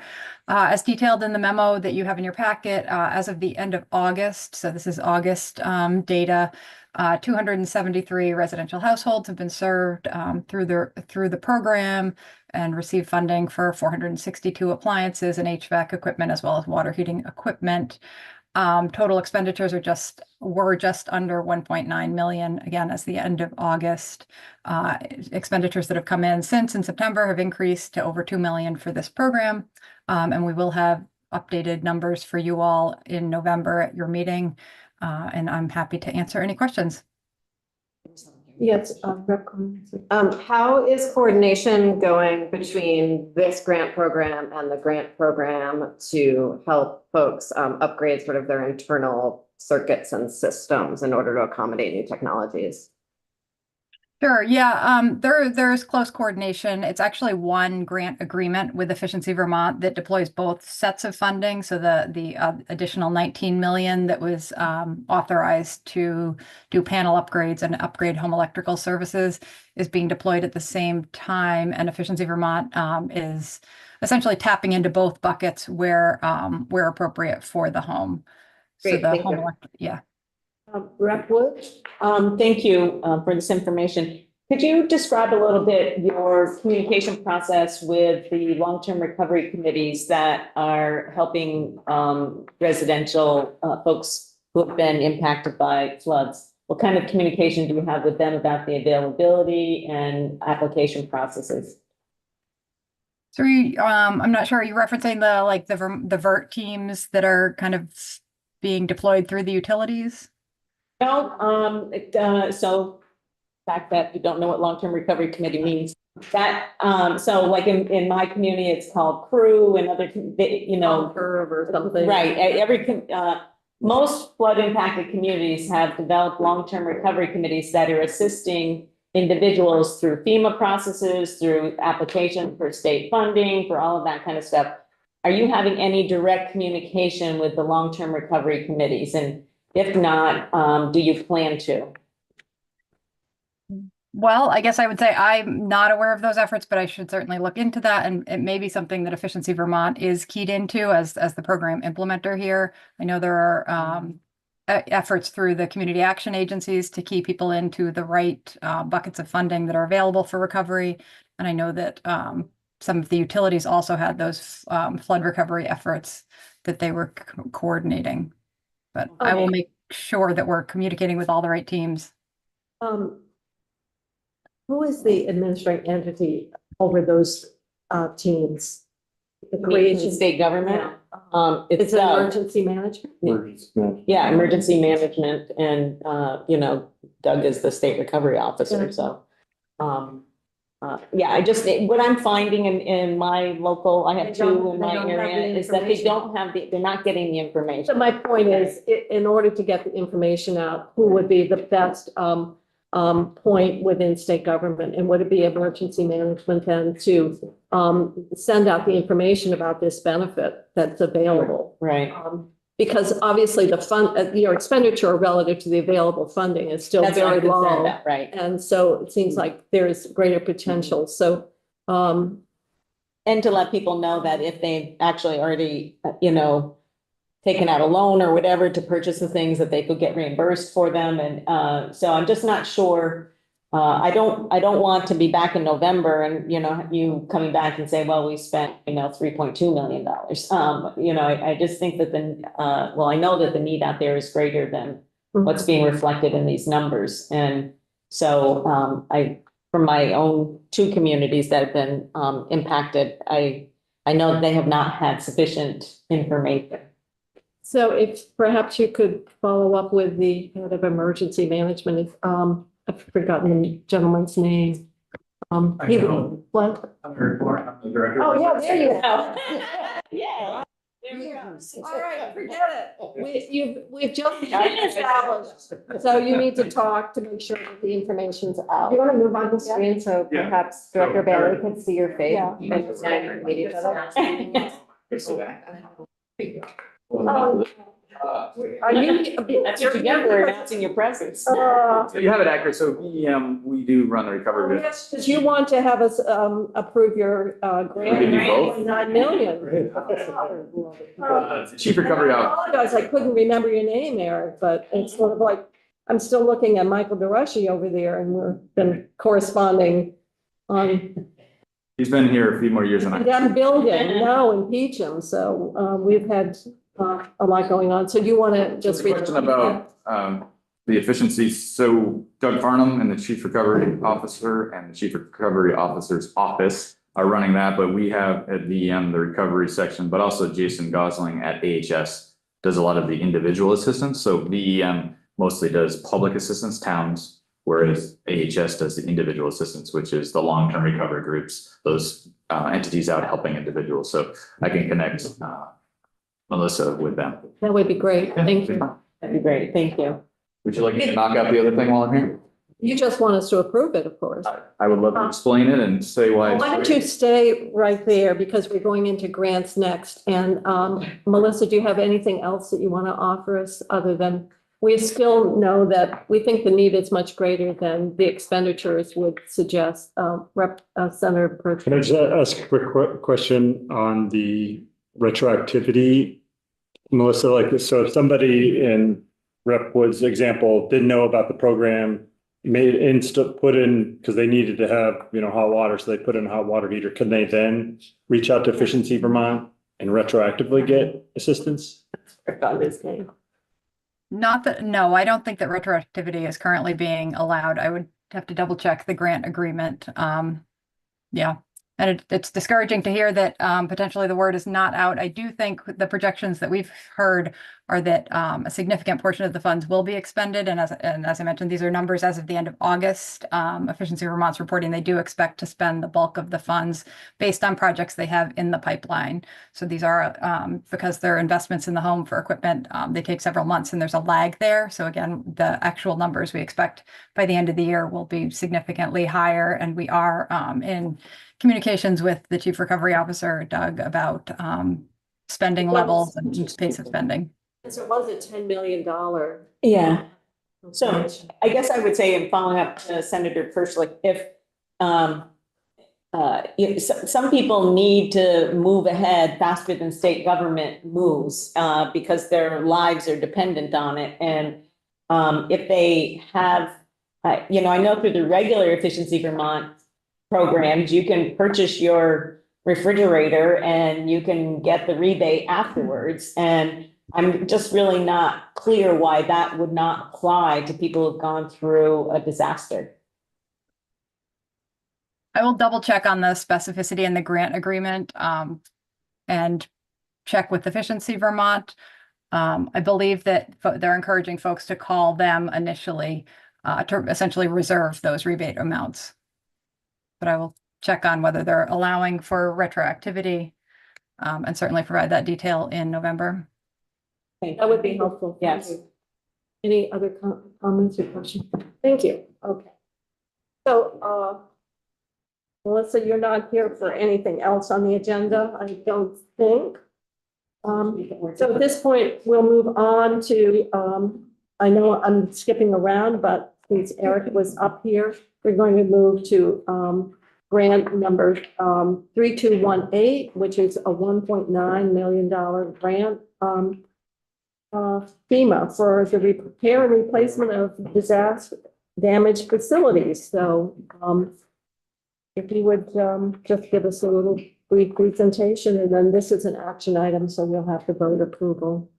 Thank you, Senator. This is kind of our normal course of operations. So after an event, we will request major disaster declaration from FEMA. This event equaled major disaster declaration 4770. So the January, it was a wind event, lots of power outages, a couple of shelters open, some support through the Emergency Operations Center. So what we do is we go out after these and see how much damage there is, and there are certain criteria, certain levels you have to hit of damage per county and at the state level. And we did hit it for this, so they did award us this $1.9 million to cover public assistance for that event specifically. So you would also hear, we've had 7 of these major disaster declarations since last July, which is pretty unusual. Usually you have 2 per year, but we've had 7 since I took over. So these will come up. We have another one pending now that we applied for the end of July. So these are kind of the approval for the JFO is the last step in getting these out to individuals. Okay, and is this on the municipal side? This is on the municipal side. I just want to clarify that. This one's This is a just- much lower threshold. I think it's only $1 million threshold for. The state, because it's per capita, is only like, we have to get $1.2 million in damage across the whole state, but then each county has a threshold based on the capita. So depending on what the county is, depends on the amount of damage. This one had a couple of counties in the central part of the state. A majority of it actually was for Vermont Electric co-op. They had multiple poles down, they had multiple lines down. So because they're a public utility, that they're allowed to apply for FEMA. And we added that to any damage to public infrastructure for local towns at the same time. And collectively, they equaled the total. So FEMA was able to apply it. And then we are able to move that it's a 75% coverage. So the towns have to have a 25% match for that specific incident. Any other, yeah. So just quickly, Eric, I mean, this obligates us to make a transfer in the general fund in the BAA come January. because of the ETRAF coverage, correct? 186,000. So the state of Vermont has taken the tack that for this specific event and events that are covered by 75%. And I say that because if you have enough damage, you could get FEMA up to 90% like we did in the last, so 75%. And then if you have a hazard mitigation plan, the state kicks in a little bit. If you have a local management plan, the state kicks in a little bit. So we try to incrementally give incentives for towns to be more prepared so the damage is less. And part of that is through the ERAP program. So that's why we need to move the money to general fund. Totally get it. It's just hard to obligate something in the BAA when we don't know what the picture looks like in January. That's all. But it's certainly a good investment based on what they're leveraging for its dollars. So. Well, we do have some flexibility, obviously, with the revised economic forecast for the fiscal year that exceed what we have in the budget. I So, understand. so in this case, I think Seems like a good use of it. it seems like this is ongoing, obligation and level of response from the state. Before. Yeah, and in this situation, it's 180,000 if you had 1.9 million, so. Other comments, but yes, it's on the list for the BAA. Would you like a motion, Madam Chair? So yes, I would entertain a motion to accept, grant number 3218.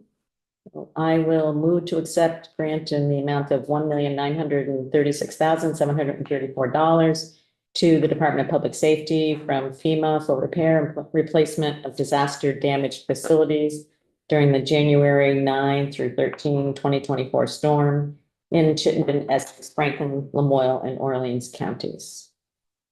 Do I have a second motion? Second, Senator Cummings. Further discussion? If not, the clerk will call the roll. Senator Baruch. Yes. Senator Cummings. Yes. Representative Harrison. Yes. Representative Lampley. Yes. Senator Burkett. Yeah. Representative Schy. Yes. Senator Westman, absent. Representative Wood, Yes. Representative Kornheiser, Yes. and Senator Kitchell. Yes. Okay, 901. Thank you very much for your time. Thank you. Thank you. Thanks, Eric.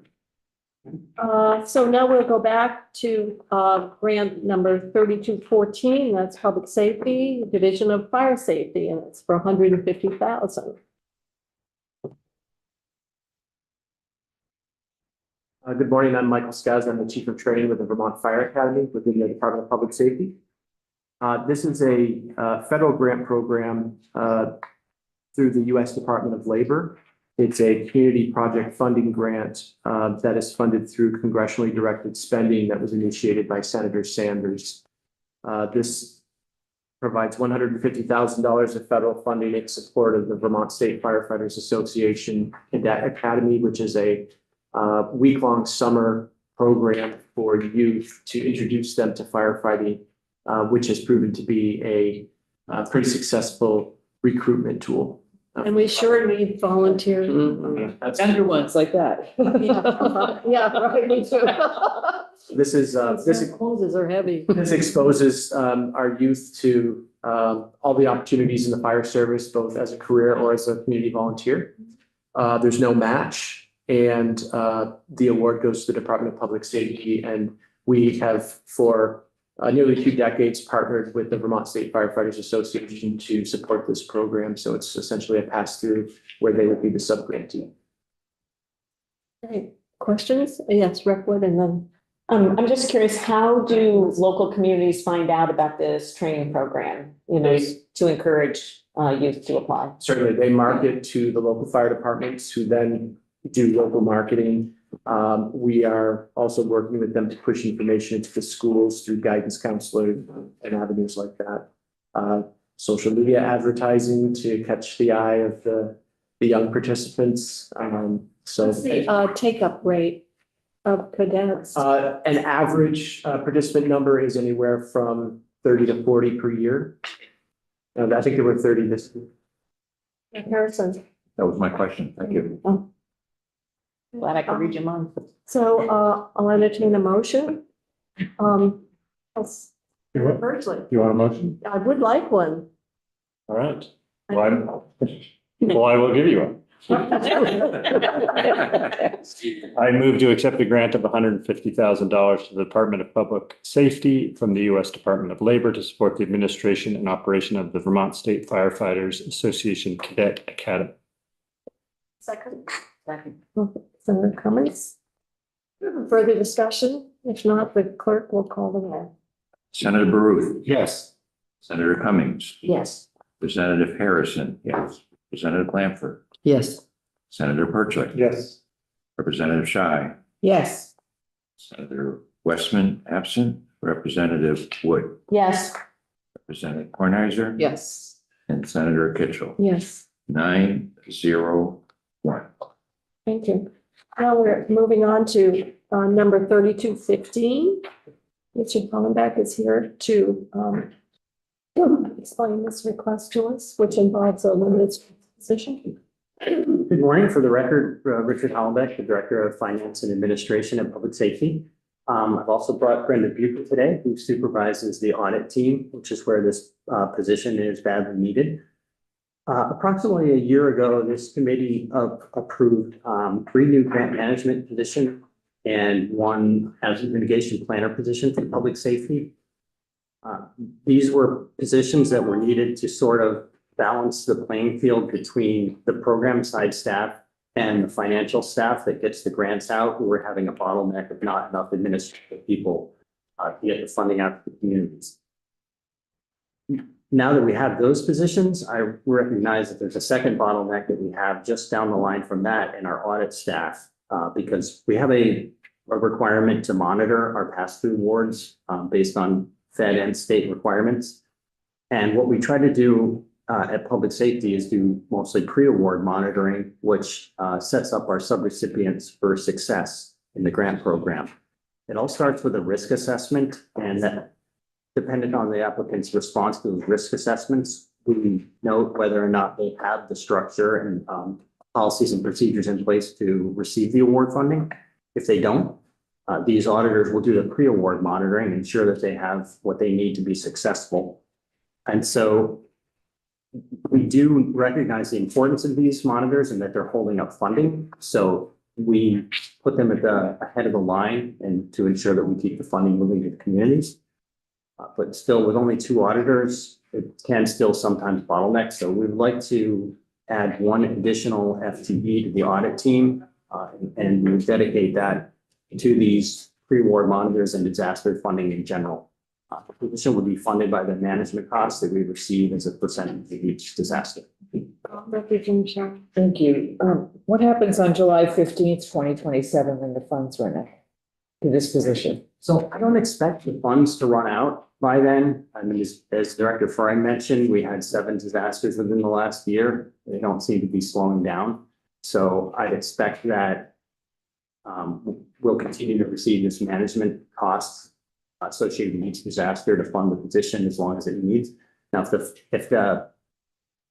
if disasters stop happening, then we would not have the funding, nor would we need the position because we wouldn't have to work. Other questions? I would entertain a motion to accept 3215. Senator Blue. I will provide the motion. I move to approve 1 limited service position in the Department of Public Safety, funded through increased funding to Vermont from the Federal Emergency Management Agency. I'll second. Second from Lanford. And the clerk will call the roll. Senator Baruch, Yes. Senator Cummings, Yes. Representative Harrison, yes. Representative Blanford, Yes. Senator Perchik. Yes. Representative Shy, Yes. Senator Westman, absent. Representative Wood, Yes. Representative Kornheiser, Yes. and Senator Kitchell. Yes. 9-0-1. Thank you very much. We're now, grant number 3216. It's a limited service position for Dale. And we have Sarah Lipton here, present the request. Good morning, Madam Chair and Committee. My My name is Sarah Lipton. I'm the program director for Vermont's Money Follows the Person program, which is a federally grant-funded program. It's been in the state since about 2011. We have seen over 690 people transition home. We primarily are supporting folks who transition home back to the community from nursing homes and hospitals. And we really sit at this intersection between really supporting people who self-identify that they want to return to the community and supporting those home and community-based services that are going to receive them. We act as a bridge. And we are currently in a position to grow. We have already received federal funding approval from CMS for a communications coordinator position.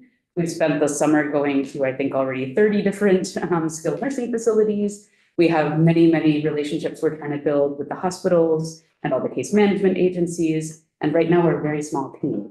And so we are really hoping that you'll approve this non-state funded, federally funded, limited services communications coordinator position to really help us expand this program. We're looking into the future to be able to add a housing specialist. I've been able to sit here this morning and hear this conversation this morning and the gravity of this moment that we're in. And I think there's a great potential for Money Follows the Person to help support the development, at least for this small sector of folks that we serve, to make sure that they have housing, and to make sure. So that's, I'm not here to talk about that yet, but hopefully next year I will. So yeah, any questions? Yes, real quick. Thank you. So I'm a bit curious about what we're seeing right now is actually sort of in the Choices for Care program, sort of a reversal of what we've seen in the, past 20 years where in terms of the balance between skilled nursing and community-based services. And that seems to be because, the community-based services are having more difficulty. Everybody's having difficulty, but they're having more difficulty in fulfilling the service needs of people to be able to stay at home. So I'm just wondering how this will help with that. Sure. I think it's slightly indirect, but again, we serve a very small, right now, very small population. The folks that we serve are on Choices for Care long-term Medicaid. So it's a very small sector of folks. However, I think the combination of issues with the pandemic, the decrease in amount of personal care attendants, the challenge with housing, we've seen, yes, maybe more folks staying long-term in facilities. But again, this position is actually going to be really crucial in helping us educate the facilities, the community partners, the case management agencies, to help them understand that there is support, there is funding, there is coordination to help support the transition for folks who are able to go back to the community. So I think it does it's a little bit of a tip of the spear on that conversation. Mm-hmm. We, in 2021, received $5 million from CMS as a capacity building grant that we are currently managing 12 different contracts in the whole home and community-based services sector to really look at all of the different gaps that exist, whether that's complex care discharge planning. We're building 2 models at 2 different hospitals that we plan to raise those models up out of those hospitals and disseminate across the state. Those are looking at helping hospitals and nursing homes to, instead of navel gaze on their own issues inside the facility, look out beyond and make those connections with the community that will assure a transition of discharge is successful and sustainable. So making sure referrals are happening, et cetera. So there's a lot of different things that we're looking at. And I think that it really is a place in which Money Follows the Person sits. Again, it's this really bridge program. We sit at this intersection. And so we can help grow the ability for people to transition back to the community. I guess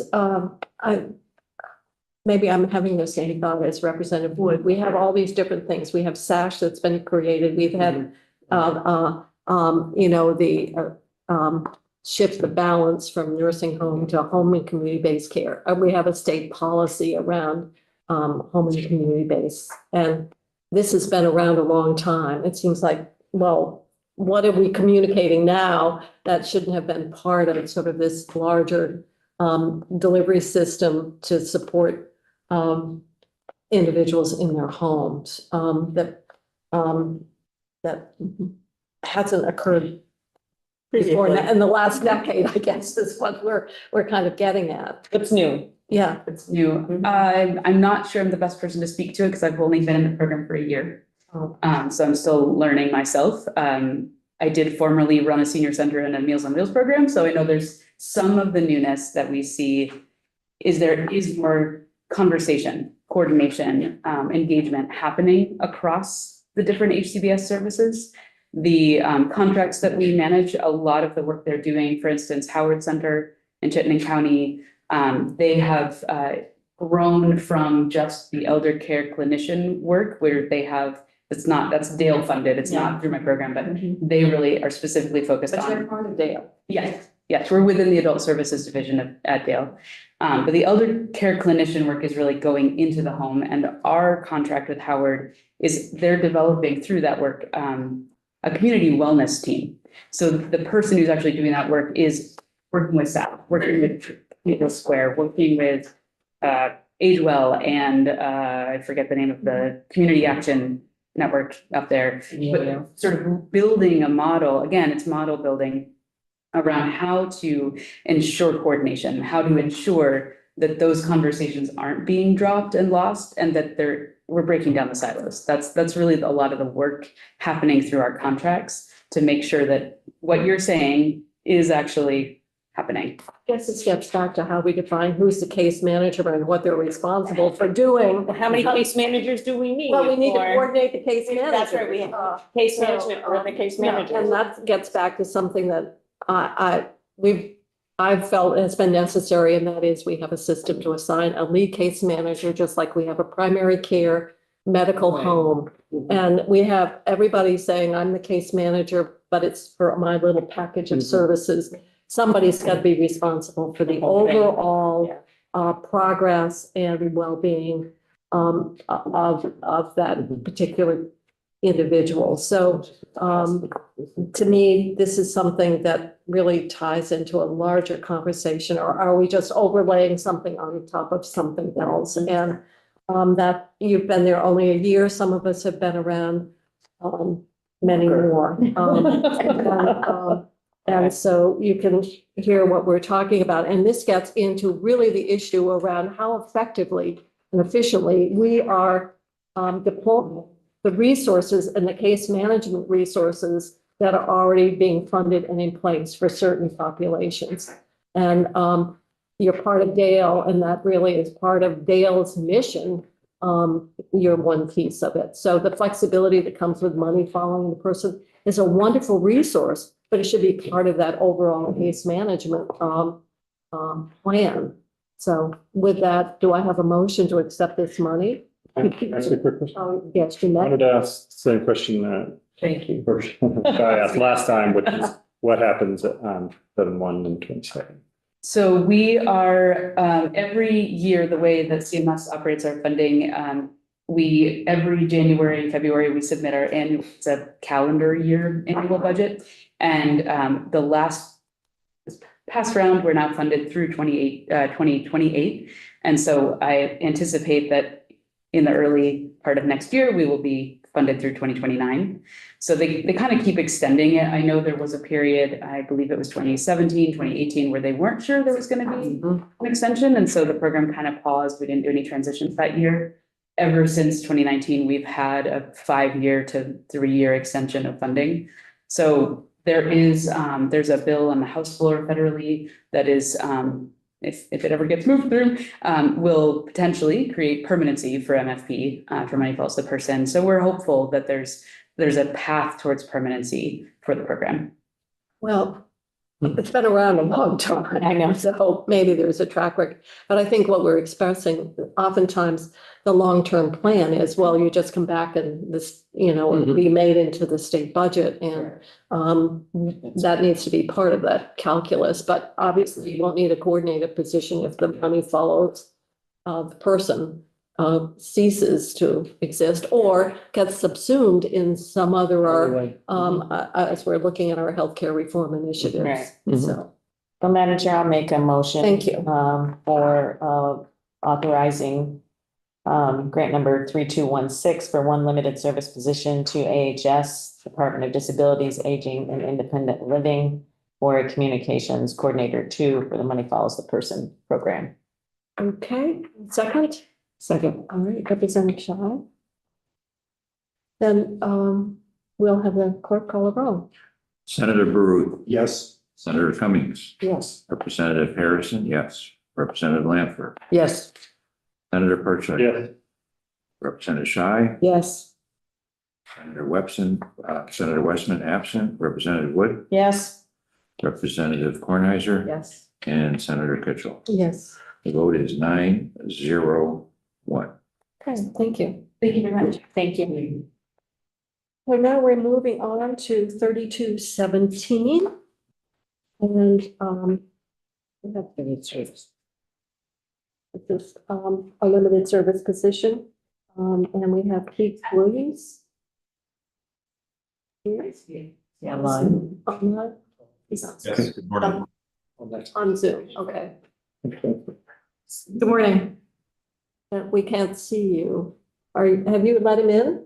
He's in, he just needs to put his video. Oh, I'm being told I cannot start my video because the host has stopped it. So it's Oh. on here. oh. The power of. Very powerful. Very Okay, so. There. Yeah. Good morning. I'm Keith Williams. I'm the Director of Children's Integrated Services, a unit in the Department for Children's Child Development Division. So CIS delivers 4 primary services statewide. Most notably at hand is early intervention, or IDEA Part C, that is the Individuals with Disabilities Education Act Part C services. Those are delivered to children from birth to age 3 who have a disability, a chronic illness, or a developmental delay. Those services support those children's optimal development throughout their life. And so very specifically, this position is proposed would support us with 2 very key requirements under that federal grant. That would be performing our annual family survey, as well as supporting and helping to facilitate the Interagency Coordinating Council, or ICC.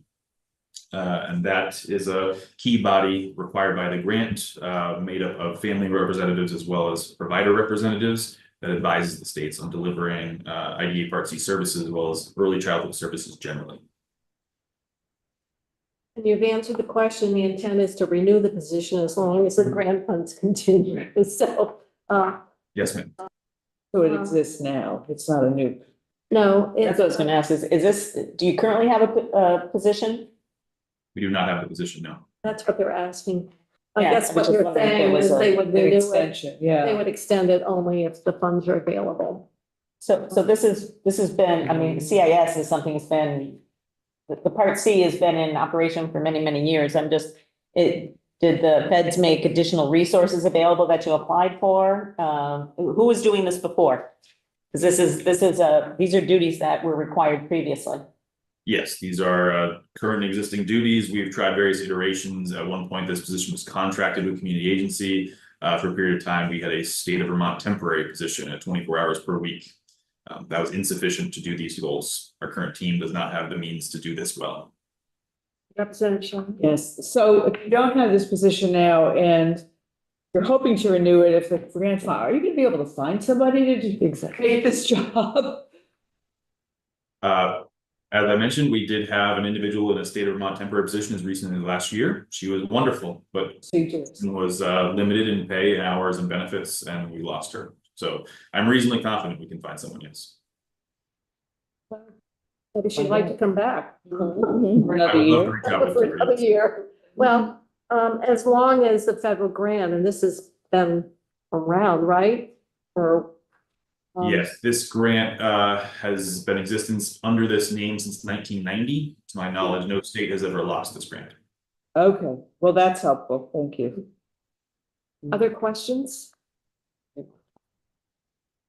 Oh, yes. If I could interject before you get to the motion, Uh-huh. it would be really helpful because my order got thrown off. If Representative Wood make this motion because otherwise I've got to cross off. Would you help him with his paperwork? I will help to make this motion. First, any other questions that we have? I do just have one. Yeah. So, since this has been in existence for decades now, I'm just curious why the state is just now applying for something that seems to have been integral to operating Children's Integrated Services. I think he said they tried to contract, they tried to temp and. But 1990 was a long time ago. It sure has been 25 years ago. 35. Oh, my God. What question? I'm just speaking to, there is a bunch of federal money out there that we don't seem to apply for. I mean, I'm familiar in DCF that there's we're leaving a lot on the table, and I'm just wondering, why we didn't apply for this earlier and wait for the temp. Well, no, they did. They just want the position. Yeah, it's not new money. It's not new. There's no new money. That's what No. you're saying? Okay, it's just the position. Yeah, I think what they're saying answers is that question. it's the grant Okay. requirement, the workload attached to it. I missed the fact that there's no new money.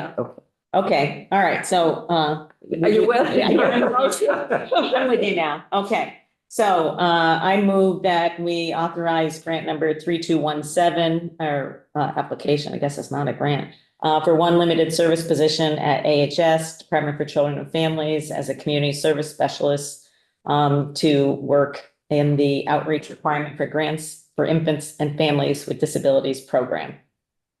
I'll second. Okay, thank you. So we have a motion seconded. Have the clerk call the roll. Senator Baruch. Yes. Senator Cummings. Yes. Representative Harrison. Yes. Representative Blanford. Yes. Senator Pertlet. Yes. Representative Shy. Yes. Senator Westman, absent. Representative Wood. Yes. Representative Kornheiser. Yes. Senator Kitchell. Yes. 901. Thank you. Thank you very much. All right, thank you. Be interesting to see what the survey tells us, since we've apparently been doing it for a long period of time.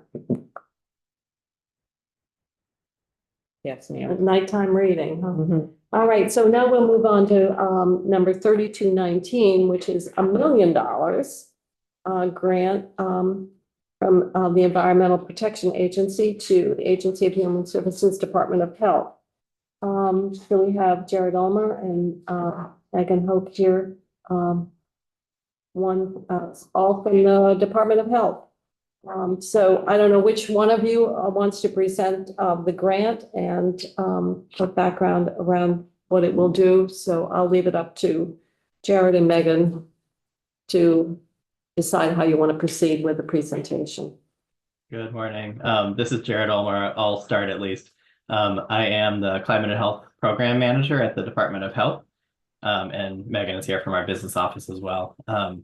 So this grant is a federal grant through the Environmental Protection Agency's Environmental Justice Government to Government program.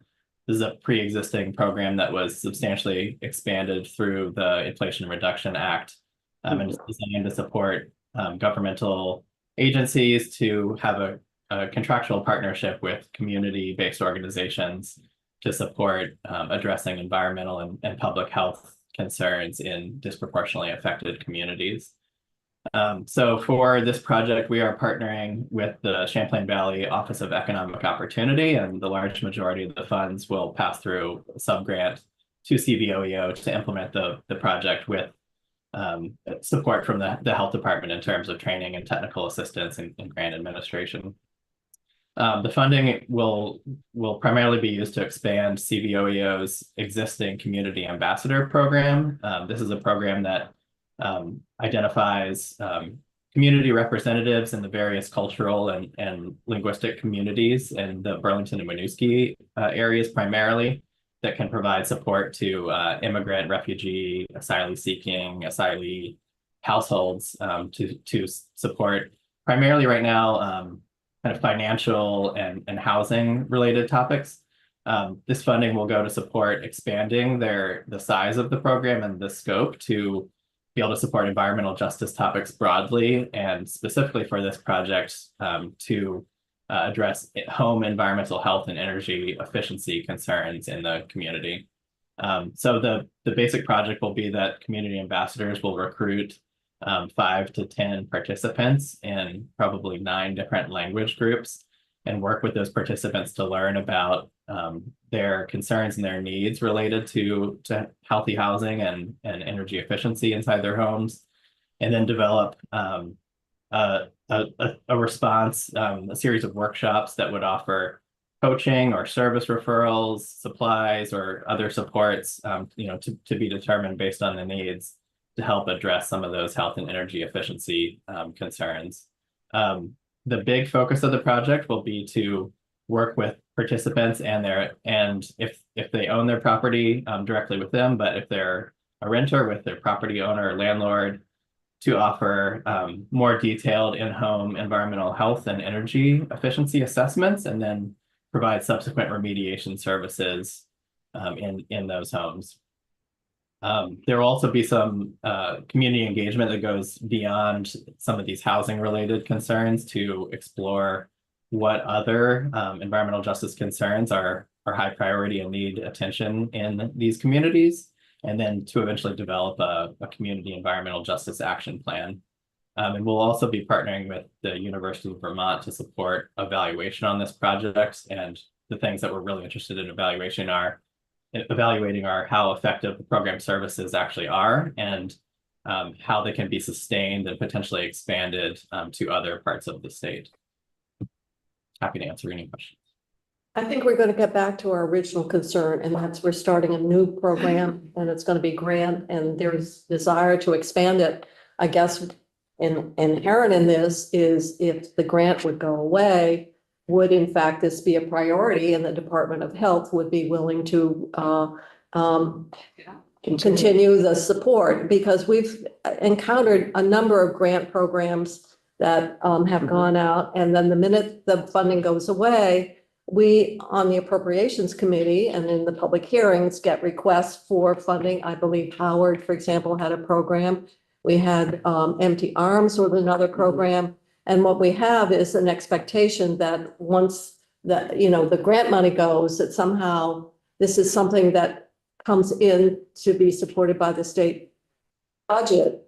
And it's in there competing with all the base obligations that we currently have relative to housing, relative to the, Medicaid, health, et cetera. So I think we need to make it very clear that if we accept grants, inherent in that is if there is not a continuation, that there is somehow a transition or a step down or a phase out plan, because time after time, people get very disappointed that something that gets started and is an initiative for the grantee may not, regardless of the merits, may not be a top priority for what the state of Vermont budget is able to support. So I'm just using this as the opportunity to put everybody on notice when we're applying for these grants. The grants in and of themselves cannot drive the budget priorities of the state. And that's the priority of the grantee, but it may not be one that can fit within our fiscal priorities and our fiscal realities here. And $1 million is not an inconsequential amount of money. That's right. So I don't want to necessarily turn away the money, but I think we need to look at it as sort of a self-contained project or initiative. And so when you say expansion to all parts of the state, creates a certain level of anxiety on my part. Representative Shai. Thank you. And I absolutely agree with what you say. It was one of the things I was worried about too. I'm wondering how long this program is over, how long a period of time is this grant supposed to run? Sure, it's a 3-year grant starting in October of this year. And if I can respond to the other concerns as well. Two things I wanted to mention. One, in terms of the staffing and the commitment for the health department. Part of why we didn't actually ask for a large proportion of this grant is because there's so much overlap with existing programming that there's an expectation to continue. Most of my funding comes from the CDC through our climate and health program grant. We also have a healthy homes program that focuses on lead hazards in the community and providing support for in response to children testing high on their blood lead levels. We have health equity staffing. that is providing this type of programming already in the community. So there's so much overlap with existing positions and objectives that we, do expect to be able to continue to offer these services indefinitely, as long as those other funding streams are maintained. For the community perspective, I'm more concerned about the continuation of the funding to support the actual service delivery. And one of the things that CVOEO wants to try, and we're going to be evaluating, is they're working on trying to shift some of their services to a fee-for-service model, translation services and other types of services. So, part of what they're going to be assessing is, can they find financial mechanisms or other funding streams to be able to sustain this, at least within the CVOEO area, if not to develop a model that could be replicated in other locations. Okay, questions, comments? I have a motion with all the caveats we've laid out. I'll make a motion. Representative Shire. I move that we approve grant number 3219, a grant of $1 million to AHS, Department of Health, from the US EPA for the creation of a healthy and energy efficient homes program to help low-income immigrants, refugees, and asylum seekers in Burlington and Winooski. Second. Will clerk call the roll, please? Senator Baru. Yes. Senator Cummings. Yes. Representative Harrison, yes. Representative Lanford. Yes. Senator Pertwee. Yes. Representative Scheid. Yes. Senator Webson absent. Representative Wood. Yes. Representative Kornheiser. Yes. And Senator Kitchell. Yes. 9-0-1. That's fun. All right, so we're done at 32:20 and thank you. Mr. Shirashi has been here the smallest amount of money and he's had to wait the longest time to make his request. Good to have you and Thank you. want to present your Yeah, request here. Thank you. I'm Mike DeRosa, the Executive Director for the Division of Fire Safety. And this is a grant. It's called the Nicholas and Zachary Burt Memorial Carbon Monoxide Poisoning Prevention Grant. And it was actually a grant through there was a federal law passed directing the Consumer Product Safety Commission to take $2 million and distribute that money to states through this grant process for the installation of carbon monoxide alarms. And that's the basic rundown of this. It's a low monetary amount. We have numerous partnerships across the state now where we've installed thousands of smoke alarms and CO alarms. At least at no cost then to the, Excuse me? these detectors are provided at no cost to Correct. households. That's what the Correct. grant is for. Correct. And we've tapped into other like assistance to firefighter grant money into the thousands of dollars where we've installed thousands of smoke detectors and CO alarms, primarily in single family owner occupied homes. The homes that we regulate, we're not putting these in unless there's an emergency situation. Otherwise, this is strictly for single family owner occupied homes. We partner with the Red Cross. We've had discussions with Meals on Wheels. There's all kinds of different avenues that we can target low-income folks and the most vulnerable population to get these alarms put in. All right, Representative Wood. I'm just curious, you said single family owner occupied. So what about folks who are in rental who might be low income and at risk? The owners are responsible by. Right, there's public accommodation law. Yeah, Yeah. okay, never mind, forgot. Yeah. Other questions? Good to remind us. Yeah, I know. Well, whether they Certainly comply or such a not. preventive investment, certainly. I mean, the single family homes are a huge gap because there's no regulation really on those places. So we try to target that type of environment right now. Do you want a motion? Would you like to make? I would like to, yes. I move that we approve GFO grant 3220 and move to accept the grant of $50,772 to the Department of Public Safety from the U.S. Consumer Product Safety Commission to prevent carbon monoxide poisoning of children and the elderly in dwelling units and other facilities by enhancing statewide initiative, existing partnerships, and established volunteer teams. Excellent. Well said. You read very well. Senator Cummings has seconded, so we'll have the clerk call the roll. Senator Baruth. Yes. Senator Cummings. Yes. Representative Harrison, yes. Representative Blanford. Yes. Senator Perchlik. Yes. Representative Shy. Yes. Senator Westman, absent. Representative Wood. Yes. Representative Coinhizer. Yes. And Senator Kitchell. Yes. Vote is 901. I'll be writing that in yours. Thank you very much. Thank you very much. Mike. Thanks, Mike. Do we have another one too?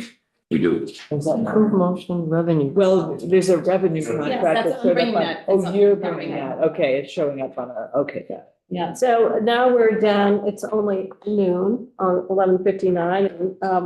Our 11:15 item is the fiscal officer's report. Thank you, Mike. Sorry you had to wait so long for your 50,000. Only if you.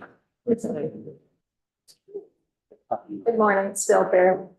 I'm Catherine Benham with the Joint Fiscal Office. And Chris Rich, Joint Fiscal Office. if it is all right with you, we might rearrange the order of our items on this section.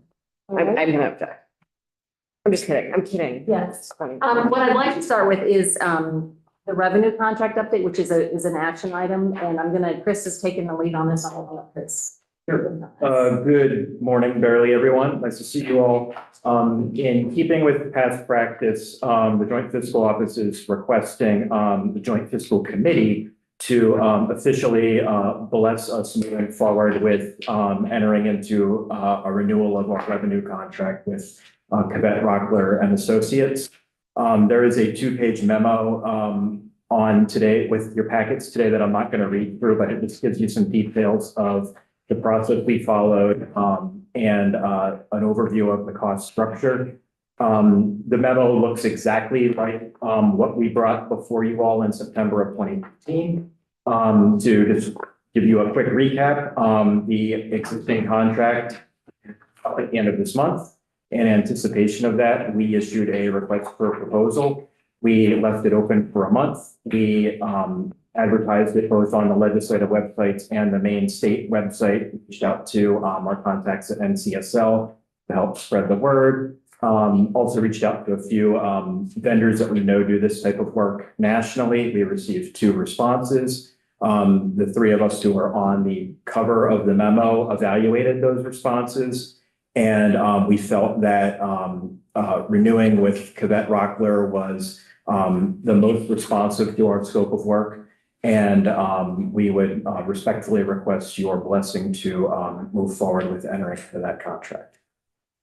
Representative Coinhizer. I'm just, great. Thank you. Thanks for that work. Happy to do that. Curious in talking with them about if they have some sort of legacy planning. That is. I'm serious. It's been a discussion.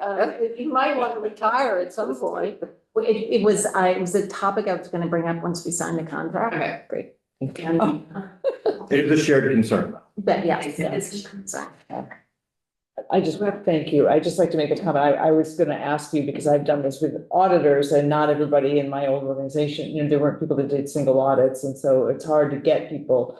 So I'm glad to hear that you did a lot of outreach just because it's a good thing to do. And were you surprised that you only got 2? I mean, is that typically what happens, or? I believe the last time this went out to bid, we only received 1.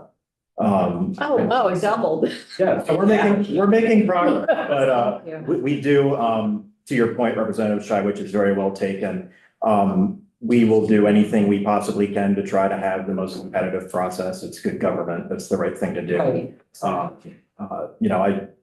I don't want to make a lot of assumptions as to why the bidding universe was as small as it was. I think a lot of our state agencies have trouble getting a robust pool of applicants. And I would imagine in this space, we're a relatively small client. Yeah. Other questions? Yes, Representative. More of a process question. When we move to approve this, all the other grants have a dollar figure. Do we need to put a dollar figure? It just says approve a contract, and does that give you a blank check to do whatever, or? The dollar terms are included in the contract itself. And we would. I see the information here. I would prefer. Yeah. Who knows, it's a 4-year contract. I would prefer not to put a dollar amount in case we need to amend the contract at some point. And it is, and we build those costs into our budget, so in that process. Yeah, no, I understand. We have oversight over the budget. Curious. I would prefer not to, just because if it was a 1-year contract that we knew explicitly how much it was gonna be, and we haven't hit the maximum in the past, but I'd rather have that flexibility if that is all right with you. Which has been the case. Which has been the case, that's exactly what we have done in prior fiscal committee approval processes. Other questions? I'll make a motion. If you would. Yes, I would move that the Joint Fiscal Office be authorized to negotiate and sign a contract for up to 4 years with an optional 1-year extension with Cadet Rockler and Associates for revenue forecasting and economic analysis, consistent with the negotiations to date and the recommendations of the Joint Fiscal Office provided to the committee. Second, please. Ursula. Clerk will call. Senator Baru. Yes. Senator Cummings. Yes. Representative Harrison, yes. Representative Lamford. Yes. Senator Perchley. Yes. Representative Shy. Yes. Senator Westman, absent. Representative Wood. Yes. Representative Kornheiser. Yes. And Senator Kitchell. Yes. The vote, coincidentally, once again, 9-0-1. Thank you very much. Yes. Thank you for all your work on getting that. It's not easy to go out to bid. I know that. Yeah.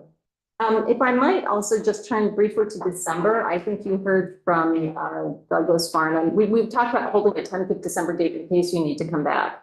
He indicated it seems unlikely, but it might make sense to prepare for that. And it's easier to cancel than to book.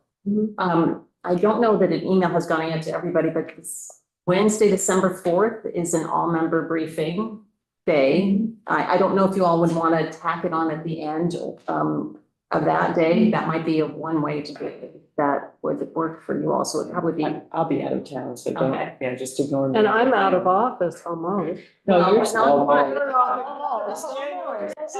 It's that almost word. To go to an all-member briefing would be like wasted effort. You could give it. You could ask. Yeah, right. Right, you could give it, exactly. Kitchell give the all-member briefings. Early or late? I guess the question is, you could do it for 4 after might be easier in case it runs long, right? Should we do it at 3? Plan to hold at 3 o'clock? We won't be, You won't be but there. I'm not gonna be here for a lot of Remote in. December, so it won't matter. What? Could remote in. I can't. Good for you. Okay. Where I am is not, I won't. Not accessible. No, all right, we have to have our limits. Okay. December, I don't think I have, I'm getting back from England, but that's the 1st, so I will be here. Okay. If it happens. If it's needed, and it would be at the end of the day. We will hold it tentatively. I'm looking at Aaron, because that works, so we'll hold it for, I believe, I can't promise you, but I believe that all-member briefing ends 3. We haven't finalized the agenda, but let's hold after the all-member briefing for this. Okay, fantastic. Thank you all.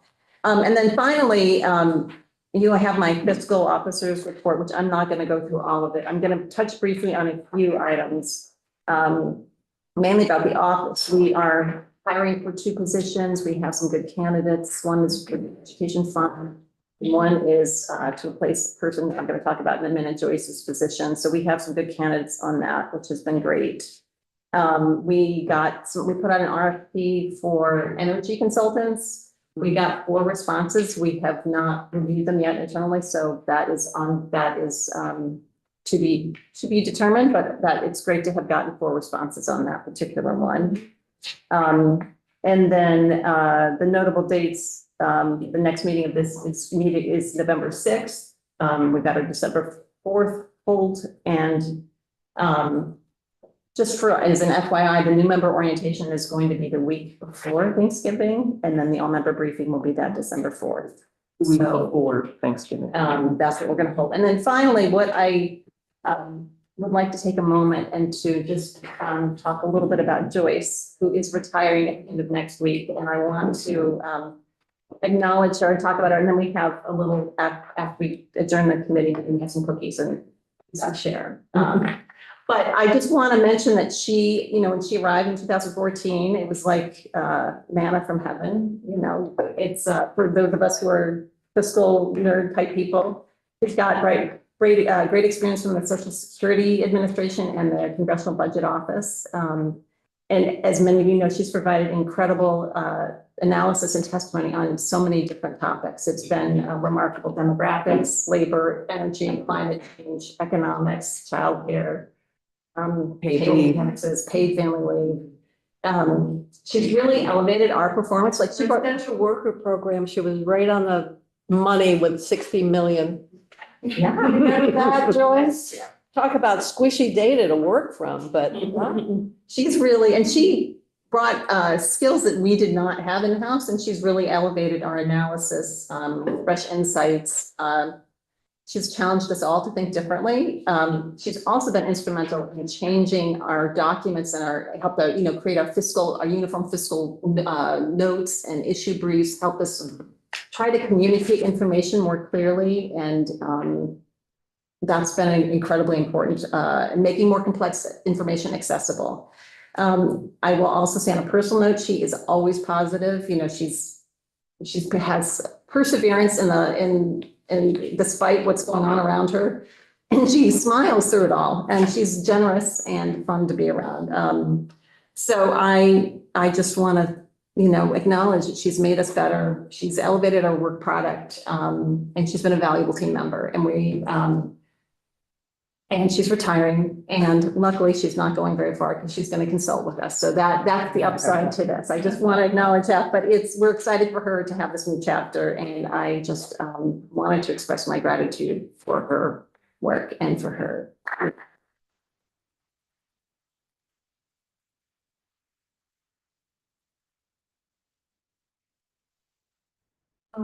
Do you want to wait until we have our cookies? We're still, yes, you may say something. Okay. We haven't adjourned yet, so. I you can be just on wanted record. to further on record, appreciate Joyce, thank you. The way you're able to dive deep into a single issue and look at like the full system, how Vermonters' lives connect to it, look into the past and the future has brought so much richness to my ability to do my work.